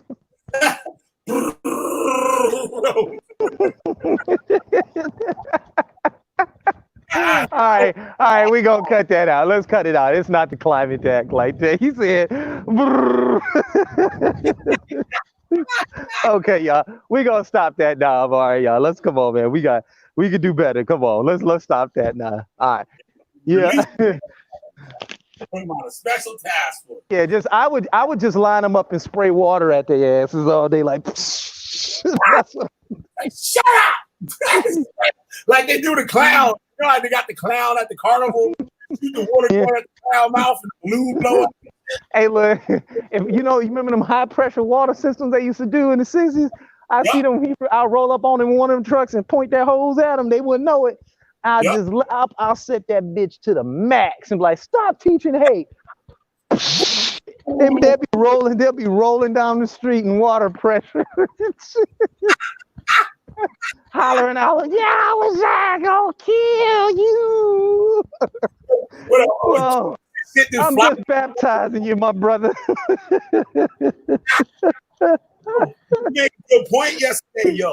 When you told me that shit, how they stopped IUIC saying you be anti-Semitic, that's the shit they did. Yeah. I went looking for that video. I can't find it, but I'll find it in a minute. It's just like my man, another video I couldn't find, and I found it. It's called Liver Shot Larry. You should pull that shit up and look at it. I promise you, you're gonna laugh your ass off. This fat Mexican sits there with his hands out like he's in a crucifixion stance, and he tells his boy to hit him with his hardest shit to the body. He hit him to the body with that boxing glove on. That bitch said, "Bap." He was like, "Ooh," and passed the fuck out. I'm like, he crazy. I said, yo, he crazy. Then a motherfucker to allow somebody to hit you with a liver shot. Like, yo, he made that long noise. It was like the Street Fighter video game when you get hit at the end, like, and that's how I be doing them Israelites. Yo, I gotta use that technique. I'm gonna make me a website, and I'm gonna instruct all the white people that's tired of hearing Hebrew Israelites running their mouth outside they buildings, they stores and shit. And I can give them instructions. I said, call the cops and tell them to come and look at their bullshit ass sign and shit, saying that they the real Jews and the white people ain't the real Jews. That's anti-Semitism. You know what? Yeah, my bad. I got away from what we're saying. So in this video, the Jews, the Israel United in Crime, they're over there in Israel, and they are in fact teaching that Yahusha. They call him Jesus over there at the IUIC. They were teaching about Jesus, and they were teaching that they the real Jews and everybody else are Edomites. So two people from the Israel Defense Force, or I guess that's what they were, the IDF or the police department, I'm not sure. They said, hey, how you doing? They came just as nice. They were very nice about it. They said, hey, how you doing? They said, hey, you can stand out here and teach Christianity. They said, that's fine. They said, this is a free country. I mean, they were very nice about it. They said, it's a free country, but they say, watch what you say, because some of the things that you say can be and is anti-Semitic, okay?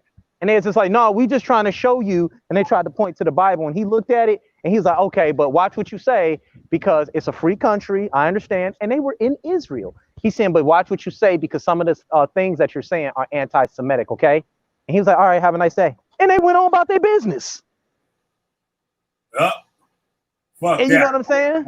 Look, lock them up, put them in a fucking FEMA camp, that AKA a closed Walmart, put them in the Walmart basement. That's what you do. Na na na na na na na na. Na na na na na na na na na. They're gonna be up in there like, we just want to party. And get you yeah. You get one of the big cement outside, man. Yup. You get one of the big cement trucks, and then you back it up to the fucking basement door of the Walmart. And you just let all that concrete go up in that motherfucker. Right. Seal that son of a bitch up. Yep. Seal that That's what I son keep on saying. That's what I keep on saying. Get rid of all y'all bullshit. That's what I call a foundation. Yeah. Now watch this. You see how, and I want to show everybody something real quick. You see how an intelligent conversation, you will get answers? Yeah. Like when me and the brother was discussing the language. Yeah. You see how I got honest answers? He's like, oh, wow, I didn't know that. So how can, that's what I was showing. That's all I'd be wanting to do is have an intelligent conversation. And you see me right after that, I'll leave it alone. I'm not going to drill it to you if you don't know. But that means I've made my point. But you get these guys who want to believe this, who want to stand on this, and when you show them the facts, they start slandering you. That's the problem I have, and that's a form of cognitive dissonance. So with that being said, I see we got guests on here, and I'll let them talk. Go ahead. DJ Sean Ski up in the building. What's going on? Can y'all hear me? He wanted to Sean Ski, how are you? Hey, yo. He wanted to hear throwback UPK shit. So go ahead, Sean Ski. You got it. Sean Ski. Unmute your mic, bro. Shit, you got All right, now you can hear me. Now you can hear me, right? You live and direct. Yeah, like I'm a throwback old ISUPK, and like I catch this stuff, and I seen that Chris was supposed to do something with them dudes, and then they started talking ish, and now I seen y'all was doing this morning. I had to roll out though, but I was listening like, oh my, you know what I'm saying? Because they don't challenge their beliefs, man. They just try to confirm them. Then you get somebody like him or you or even me talking to these brothers, they get offended. You hate the Bible? No. And it's like, yo, man, I was once where you was. I was ISUPK in the 90s. And it's real simple. You got to think for yourself. And we see what happened in 2000. That's when it split. And there's all them different groups. And everybody got something different. So it's like, well, why ain't there no consensus with this stuff? Because they're only going to establish their own little belief cult, if you will, and pay that bread. And that's all really it comes down to. I mean, that's the way I see it. He was banging them up, though. Banging them up today. Like, I don't think they want a piece of that. I don't think they want a piece of that. Maybe somebody that's suspicious, if they're suspicious followers. If they're a suspicious follower, they might hear it. But if they're a spooky believer, they ain't going to hear it. Yeah. You got to challenge it yourself, man. I mean, look, ISUPK, I went there and I got all my stuff, all the flyers, all the notes. I started posting that stuff like a couple months ago because I dug it out. You got to sit down and they say question and challenge everything. Okay, cool. Well, I'm going to question and challenge it. You raise your hand. And if you have a problem with something that's coming out that they teaching, now, like they say, you got a demon on you or, you talking crazy. Well, no, I'm just questioning the doctrine. And, back in the day, that's when ISUPK was next to Sylvia's up in Harlem. Is that 125th Street? Yeah. When you go up, and Al Sharpton's offices was on the second floor. When you hit the third floor, you seen the Last Supper, and the Last Supper picture had Yeshaya in it, Shar, Kazak, and Arya in the Last Supper. And I was like, okay, hold up. 1 second. That was in like 98, 99. I'm like, stop right there. Right there, that's whenever I seen this is some, they're promoting themselves.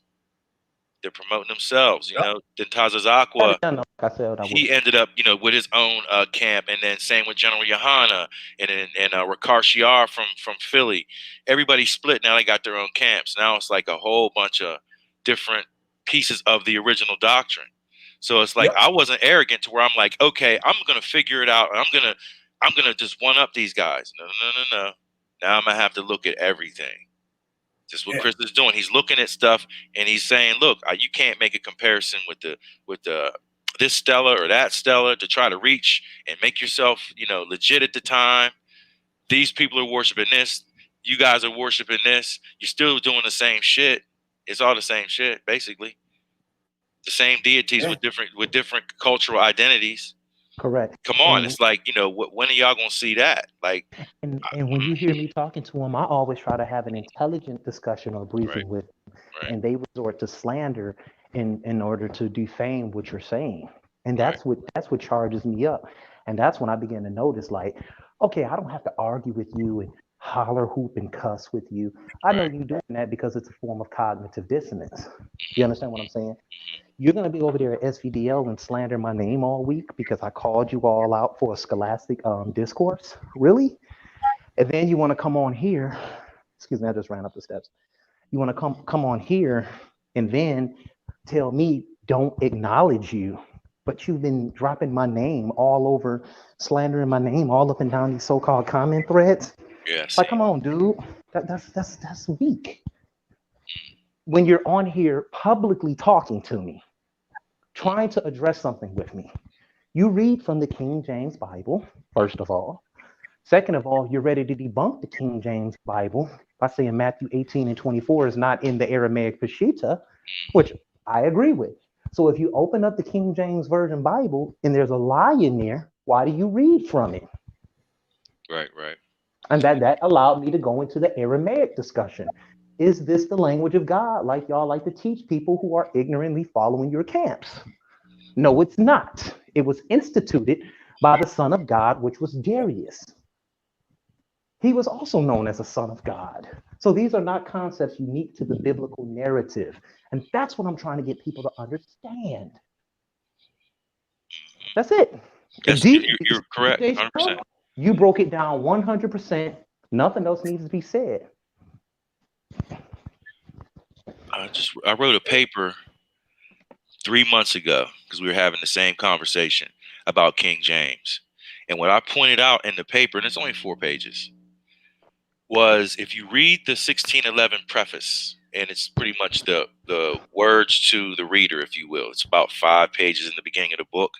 The first thing you'll see is King James, because we've heard the story. He got this many of the best scholars, and they divided them up in groups, and they went and blah, blah, blah, blah, blah. No, they didn't. They didn't do any of that. They didn't seek and consult from anybody that knew the Chaldean, the Greek, the Hebrew, German, none of it. They did it on their own. They took already translated material and translated it themselves. Because the first question I would ask, well, what scrolls did they use? What documentation did they use in Hebrew when most of that stuff is fragmented and it's in museums right now? That was a logical question. I can't find the paper. I'm looking on my desktop because it outlines it right in the beginning of the King James Bible. And that's what I try to tell people. They don't read this stuff. And it's like, no original script to translate it from. And if it was translated from the Hebrew into the Latin into the Greek, from the Greek to the Latin, then you have a problem.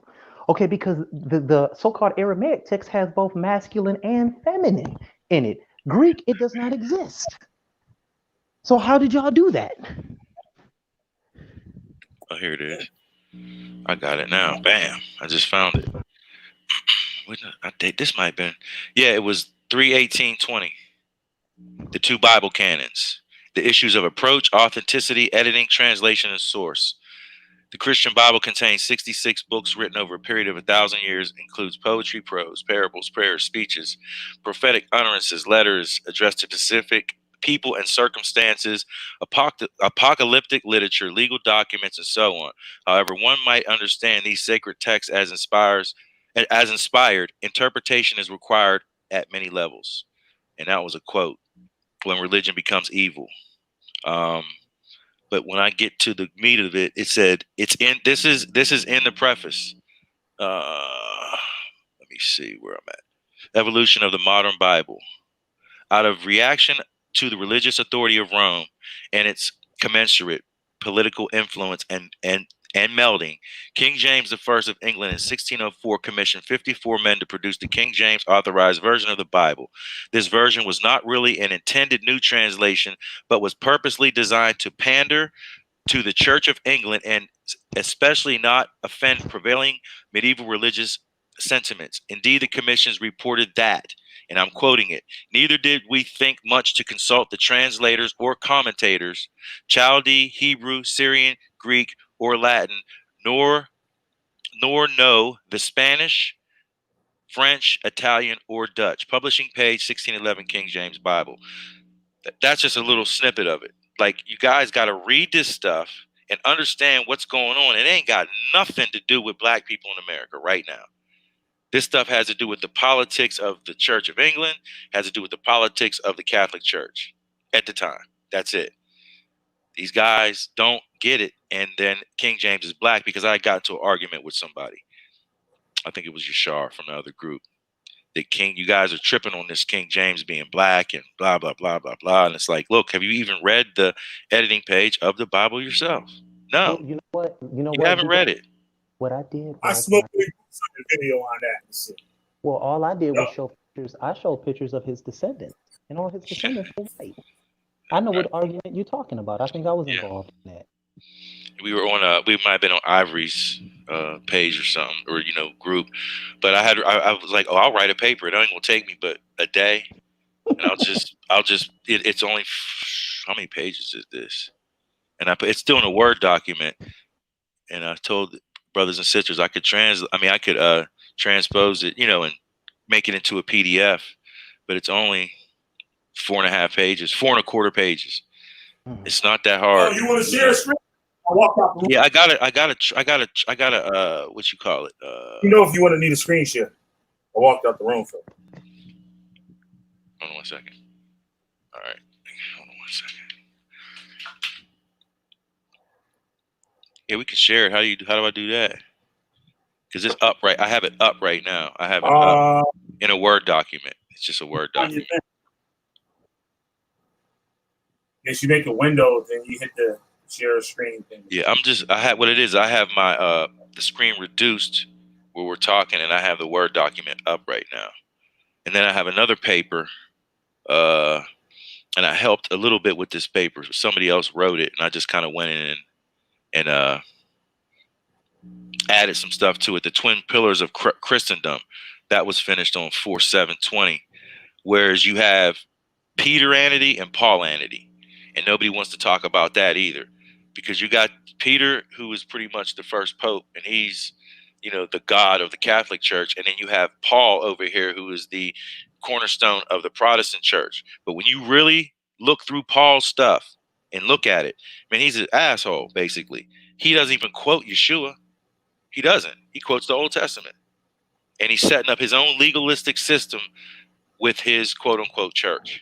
And nobody even sees that stuff, man. And I just put out all the negative points about Peter and Paul.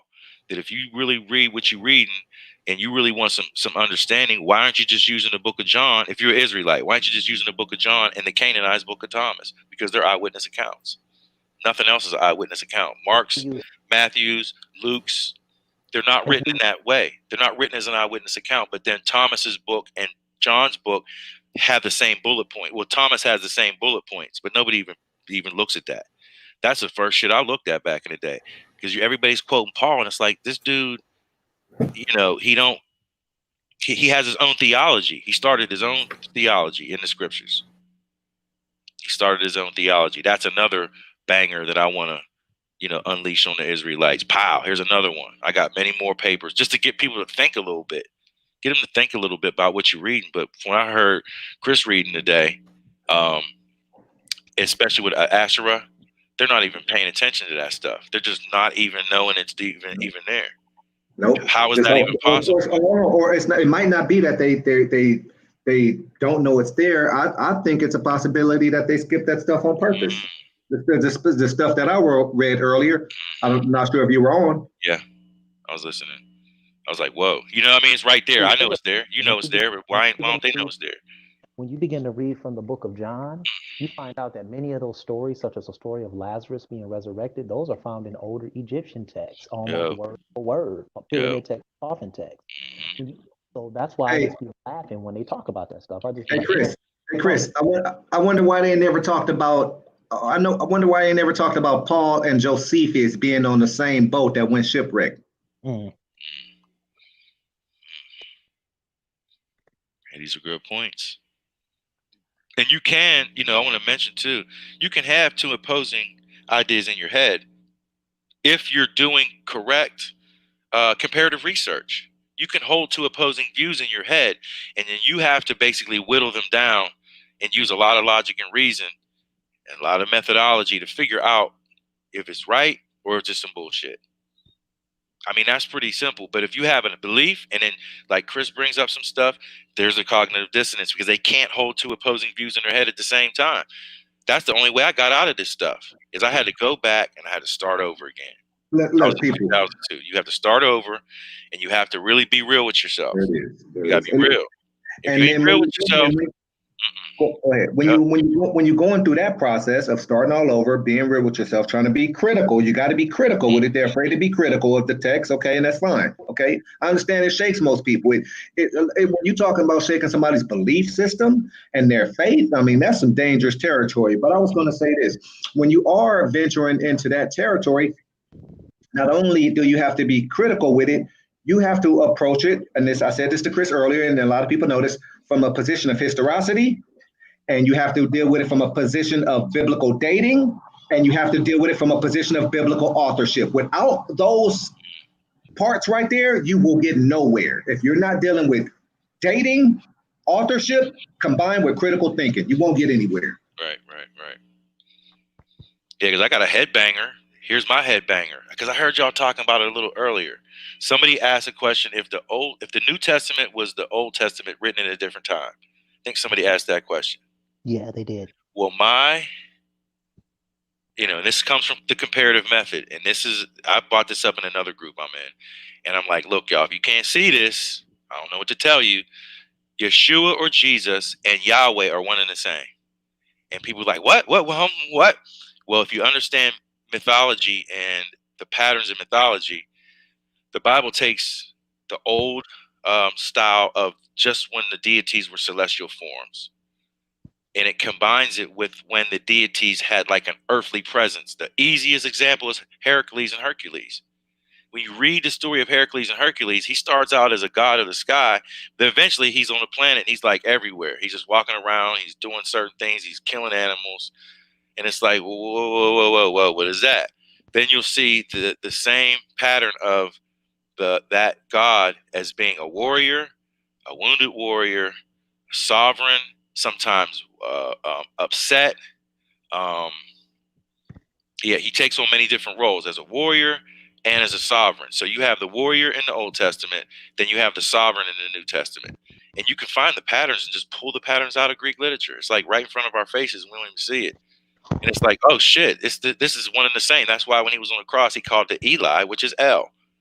Thank you. It's real easy. Like, oh shit. So he's whooping everybody's ass in the Old Testament, but in the New Testament, he comes in a human type form, like the other mythology said, and now all of a sudden he's the good guy. Slow down. Go ahead. Yahweh was not whooping everybody's ass in the Old Testament, and Yahweh took several L's in the Old Testament. Yeah. Oh yeah. Oh no. Okay. Have no idea what they're reading. You're not omnipresent, all anything, taking L's. I'm with you. I'd like to pull those scriptures out to show that he is a warrior and he has a lightning sword and arrows and he's threatening people with it all the time, but then he's taking L's too. No, I agree. He's taking losses. There was times that he promised victory and loss, and his people were taken without him sending them. Right. There are times when he promised victory over other nations, was defeated, and his people were taken into captivity. No, I agree. You can never be my all anything taking L's. And jealous of other gods. Number one, that's another one. Jealous of other gods. What you jealous? Hey, go look at the battles between Yahweh and Chemos and see what you find. They don't see it though. They don't see that there's similarities. Listen, again, people, this is why I do not debate these people. Yeah, because now this is the official. The Bible is the official, quote unquote, word of God, and nothing else matters. And you said it earlier too, and I'm reiterating: Jewish people are the only motherfuckers on the planet that can't be checked. Their government and military can't be checked, and you just can't check a Jew and say, "Wait, hold up, I don't believe in your bullshit book." You guys control and run Hollywood. You're the masters of fucking movies and shit and entertainment. So I'm supposed to take this as word is bond that the Protestant and Catholic Church used your mythology as the backdrop for their whole thing. I'm just not supposed to question it, and if I do, it's anti-Semitic. Man, fuck off. I'm real quick with it. Fuck you. Seriously, get the hell out of my face with that bullshit. I'm anti-Semitic now because I don't fall for the fucking rubber worms trick and shit. You know, come on, man. Now this is official, and the bias starts right there because all the other nations ain't shit. The heathen nations, and you already know what it is. The idol worshippers, they're looking at everybody else like they ain't shit, and then they mention Egypt about 1,000 times. If it's Egypt or Egyptian, they're gonna mention it 1,000 times. Come on, man. But they ain't shit though. In some cases they are. They kind of back down and double down. But most of the time, other nations ain't shit. We're right. Everybody else is fucked up. Wow. So what it comes down to is our people refuse to believe that this thing is way bigger than they would like it to be. That's the part. This thing is way bigger than they could ever imagine. Yep. They don't see it like, wow, this is really. So if you're, a devout Israelite or devout Christian, you may never look at any other cultural information in your life because it's no, that's witchcraft, that's demonology, it's what do you call it? Astrology or whatever. No, that's evil. No way. I'm not looking at it. There you go. Because they are really coming down on people, man, like as if they're the authorities of the whole fucking planet. And they get to make that decision. And people have bought it. They bought into it, man. It's way bigger than that. They bought into it. Hook, line, and sinker. Well, that's why everybody reads their text. You see what I'm saying? Yep. And the fact that we are taught believing the text, right? And not that I have a problem with you believing the text, but when I'm showing you these texts are amalgamated texts from other cultures of antiquity, the slander starts coming around. It's just like I said, oh, it's wrong to be polytheist, but you believe in 3 and 1. Oh, it's wrong to be an animist, but Moses spoke to a burning bush. And then the book of Judges tells you that they were talking trees. So I'm trying to figure out what's the problem here, and why do you guys contradict like simple logic and reasoning? And that's all I'm using here. Yeah, so what? You got the Misha Stele and the Tel Dan Stele, but those don't mention David as an individual. And the Moabite king said he defeated King David. Defeated the sons of David. But the biblical narrative don't mention nothing about that. So you got a problem when you bring that up, because I'm going to show you once again that your biblical narrative is told a lie, or it hasn't told the whole truth. And the only thing that you're going to have to fall back on is to sit up there and say is, they lied. But is this right? That's how you expose people for their bullshit. And that's all I get out of here, man. Stop playing. Our story is older than this. You need it. It's just that simple, man. So yeah, Sean, I didn't got down like this. Yeah, I got it. This is the first paragraph of the second paper, The Twin Pillars of Christendom. The structure and theology of institutionalized Christianity are not founded upon the teachings and message of Yeshua, but are based primarily upon the thinking and understanding of Peter and Paul, with a great deal of Judeo tradition and mysticism mixed in. This is the largest of the world's religions, and it uses Yeshua as the masthead, but the ship is built and powered by the dogmas and doctrines laid down by these two men, and carries a load of misunderstandings as cargo. No wonder it has never delivered much more than just being another oppressive coping mechanism. Because I'm one that definitely subscribes to Christianity and Hebrew Israelite doctrine is only a coping mechanism for the oppression that we deal with every day in our everyday lives. It's a psychological feel-good pill. That's all it is. That's all it is. I don't care who's doing it, if you're a Christian or an Israelite, it's all it is. It's a coping mechanism, and that's it. And they're not reading this stuff from a critical stance. They're just not. I seen Peter was foolish. Paul was full of shit first. He was a legalistic, extremist fanatic. Responsible for Stephen's death, because I asked a question to somebody in another group. Would you follow the murderer of your neighborhood? And we know niggas that is murderers and have killed people and have not gotten caught. and may have gotten caught later. Would you follow that nigga? Mm. Hell no. You're not Mm. going to. Matter of fact, the hood's going to talk, because it was a brother, Gab, in the other group. He had a brother on the phone from Chester, and he was talking about all the stuff going on in Philly, and they, tearing up stores and stuff and burning shit down. He said, this Black Lives Matter stuff, okay, we're going to flip out and stuff and go out there and revolt, but we don't police our own hood, because somebody over there had killed his daughter. They knew who killed his daughter. He didn't get caught, and he's killed other people, and nobody did shit. So right then and there, I'm like, okay, would you follow that nigga? No. Hell no, you wouldn't. You wouldn't follow. So why would people follow Paul? Oh, he deserves a second chance? No. What the hell? He's legalistic. He has dogmas within it. Bring it up. Women, keep your head covered. Shut up in the church. My mom is a preacher. She don't want to hear to that. She don't even pay no attention to that stuff. You feel me? She don't pay no attention to it. We have good conversations about this stuff, but nonetheless, you don't pay attention to that stuff. He helped to institutionalize the church in the first place. And then he was a self-appointed martyr in the process. There's a whole bunch of bullshit that comes with it. Same with Peter. Same thing with Peter. It's Peteranity and Paulanity. And it seems like the Israelites are more a Paulanity group than anything. Yeah. It's like, damn, you never thought about that? These guys are still arguing about these scriptures, man. And it's like GOCC, because Elder Ricard was my camp leader in Philly back in the day.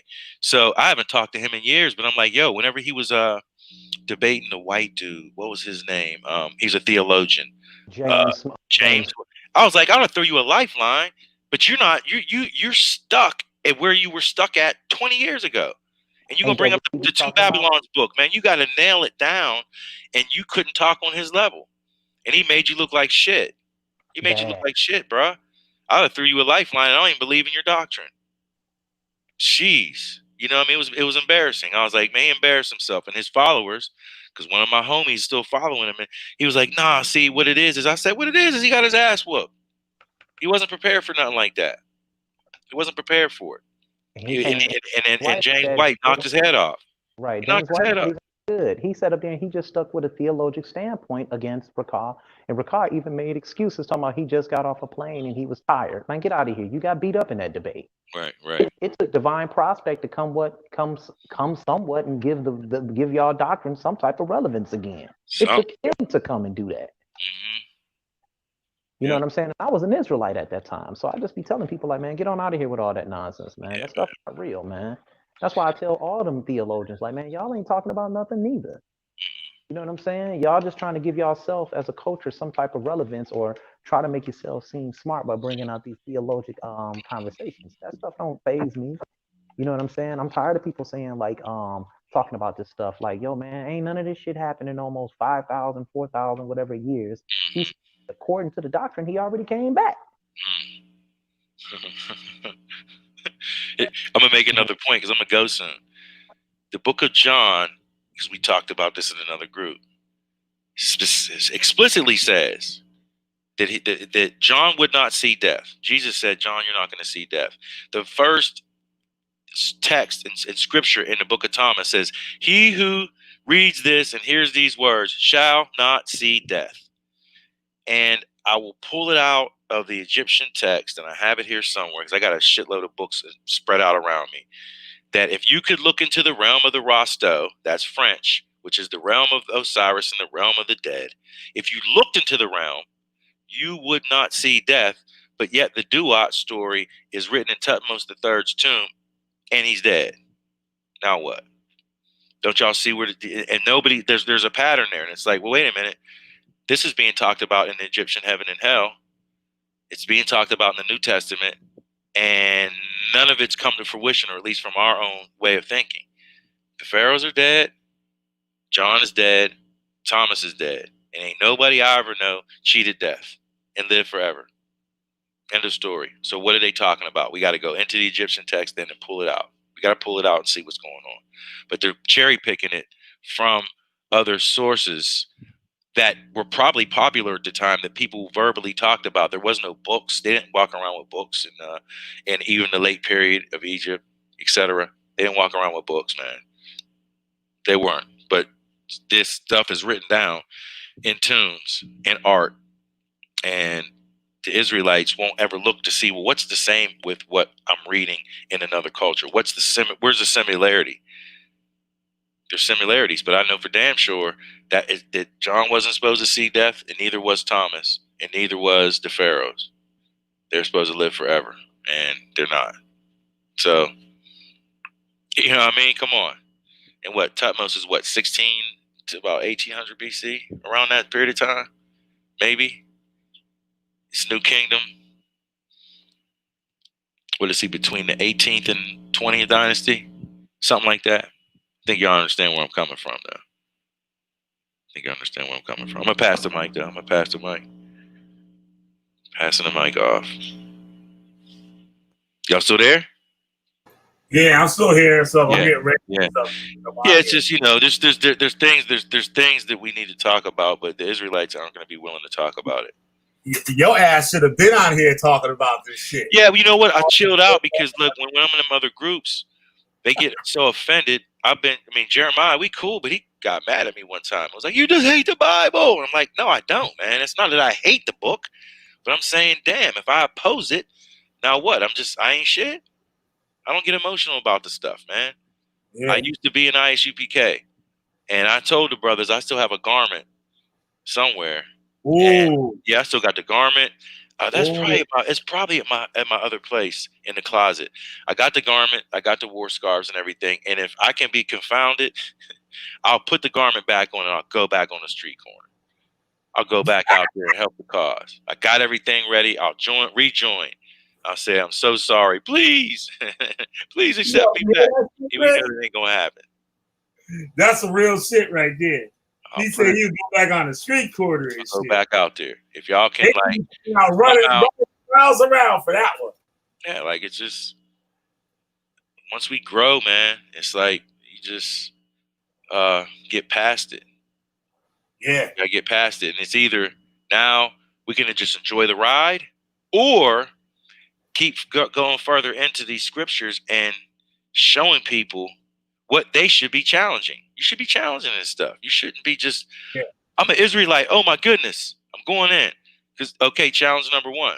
Let's find Deuteronomy 28 and 68 in its oldest form.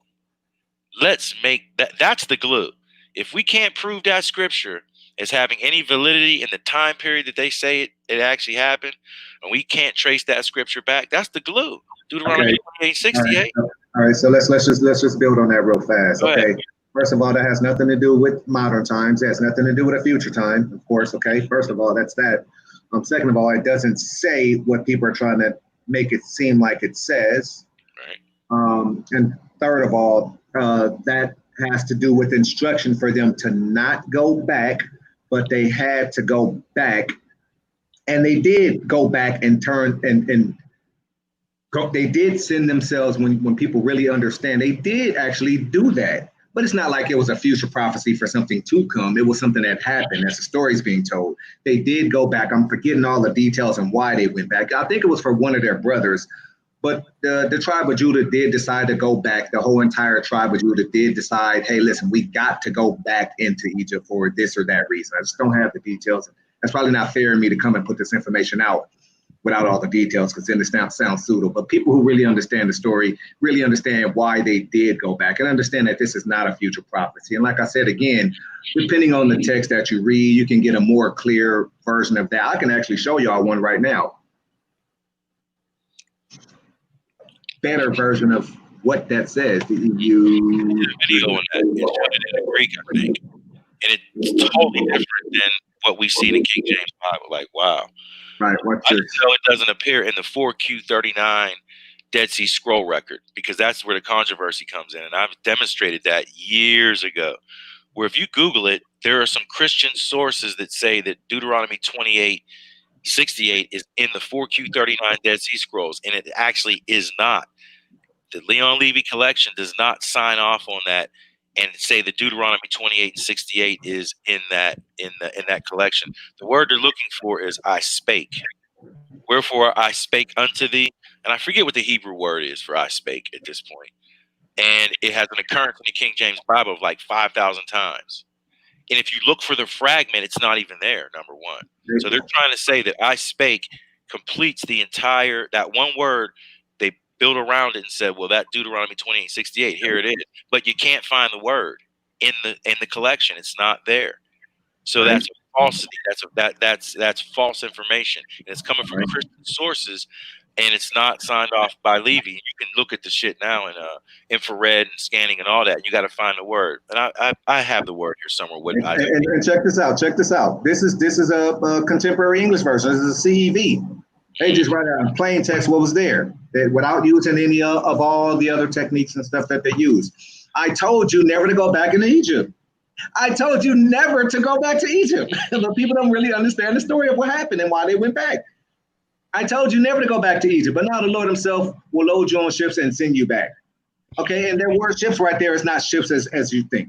Then you will even try to sell yourselves as slaves, but no one will be interested. But that's not true, because they actually did go back for the sake of the task that was at hand. This has nothing to do with us. Right. Future prophecy. Right. I'm with you. When you read about them going back in the book of Jeremiah, it tells you that they went back. In the book of Jeremiah, they went back in. But the problem that the Israelites have, and I'm pretty sure, dude, that's why I've just been listening to DJ Sean. I've just been listening. Like, finally, somebody who's seeing what I've been talking about and like trying to tell people this is what's going on here, right? Because I consider all of this pseudo history. I don't think none of this ever happened. But according to the way you guys are breaking down the text, it's like, it's enlightening for me, because I'm like, thank you. At least I know I'm not the only one seeing this here. Because when you look at these things that are going on, when you look at those curses that was pronounced amongst them, the Israelites in these camps, they try to use it as a form of identity. And they try to reason, it says, these curses will be upon you forever. No, you can't use the word olam as that meaning forever. It means for a time and time. It means for a certain amount of time. That's what it means. And he was talking to them on that side of the Jordan when he announced that. He's talking to that group of people. It's not talking to you today. It's just like I spoke about all those prophets. No matter what prophet you go to, it tells you the people they're talking to, what reign they are in, in other words, who's the king, and the situation pertaining to that time. And what we try to do, or what the Israelite camps do, is they'll read these something like in Isaiah, and they'll say, well, when did it happen? And so they can shoehorn Isaiah into talking about us. That's called a shoehorn fallacy. Chris, I hate to cut you off real quick. Hold on one sec. I got to bounce for a little bit. I'm going to leave the show on. So, like, I got to roll too. I got to go to work. I just wanted to jump on and say what's up, because I've been keeping up with this stuff like as best I can, man. I got a really intense work schedule right about now, so I come on from time to time, and I'll just try to keep in touch and stuff, because I always want to talk about this stuff too, because I used to be Israelite. And I'm saying, man, I told in the other group, I said it is better for y'all to stay in the Christian church than to cross over to the Israelite realm, because you'll be more confused than you've ever been in your life, and unless you're astute, you'll never get out of it. You're not going to get out of it, man. You got to be astute, you got to be serious, and you got to be real with yourself. If not, you just made all the characters in the Bible black, and you're following your feelings. You ain't following nothing that's critical, man. It requires any critical thinking at all. That's it. You ain't. I got to bounce to meet this client. But Chris, I'm out, y'all. Peace, Chris. Back, if y'all end it, just shut the show down. No. Let's just shut it down right. Hold on, B. Let's just shut it down right now, and we can come tonight with evening dinner with Chris and Killer B, and we can keep feeding the people this information, because it's a ton of information that I want to got. DJ Shonsky, hey man, thanks for coming on, man. Subscribe to my channel, which is Andreas Harris, ANDREAS HARRIS. Subscribe. Come on my panel sometimes and talk to him, because I have a very educated audience. And they Shut your ass up, Chris. Goddamn, I gotta go. Okay. We get it, nigga. But Trey, thank you for coming on, man. It was a pleasure having on you. I learned a lot from you today. Too. If you want to shout out your YouTube channel, Facebook, anything like that, do that now. No, pretty much. I'm not. I'm not really talking about this stuff in the conscious community on any platforms. I just really just jump in from time to time to show support, man. You know, Yeah. there's a lot of brothers out there that I learned from too. And like I said, like at this point, when it comes to the information, I'm just really about build and add, and people can take from me and build on what I bring, and I take and build and validate from what I see and hear in the community. Yep, right on. And with that, I like to thank Chris the Mouth Harris and shit for coming on. Shut everything down as usual and shit. Like he said later, y'all can tune in later and shit. We're gonna have the supper program and shit for y'all niggas, for y'all homeless niggas and shit out there. So once again, this Killer B, the goddamn witch finder general. You got a witch, I'm gonna burn their motherfucking asses up every time. So thanks for coming in. P, thank you as always for holding down the damn chat. Lil, Jimmy J's, Willie Grits, goddamn War Paint, Nkosi, who else I missed? Malachi, DJ Sean, Digital Realm, Law and Order, who else? And all the other niggas I left this shit. I'll see y'all later, all right? Killer B gotta go. So peace.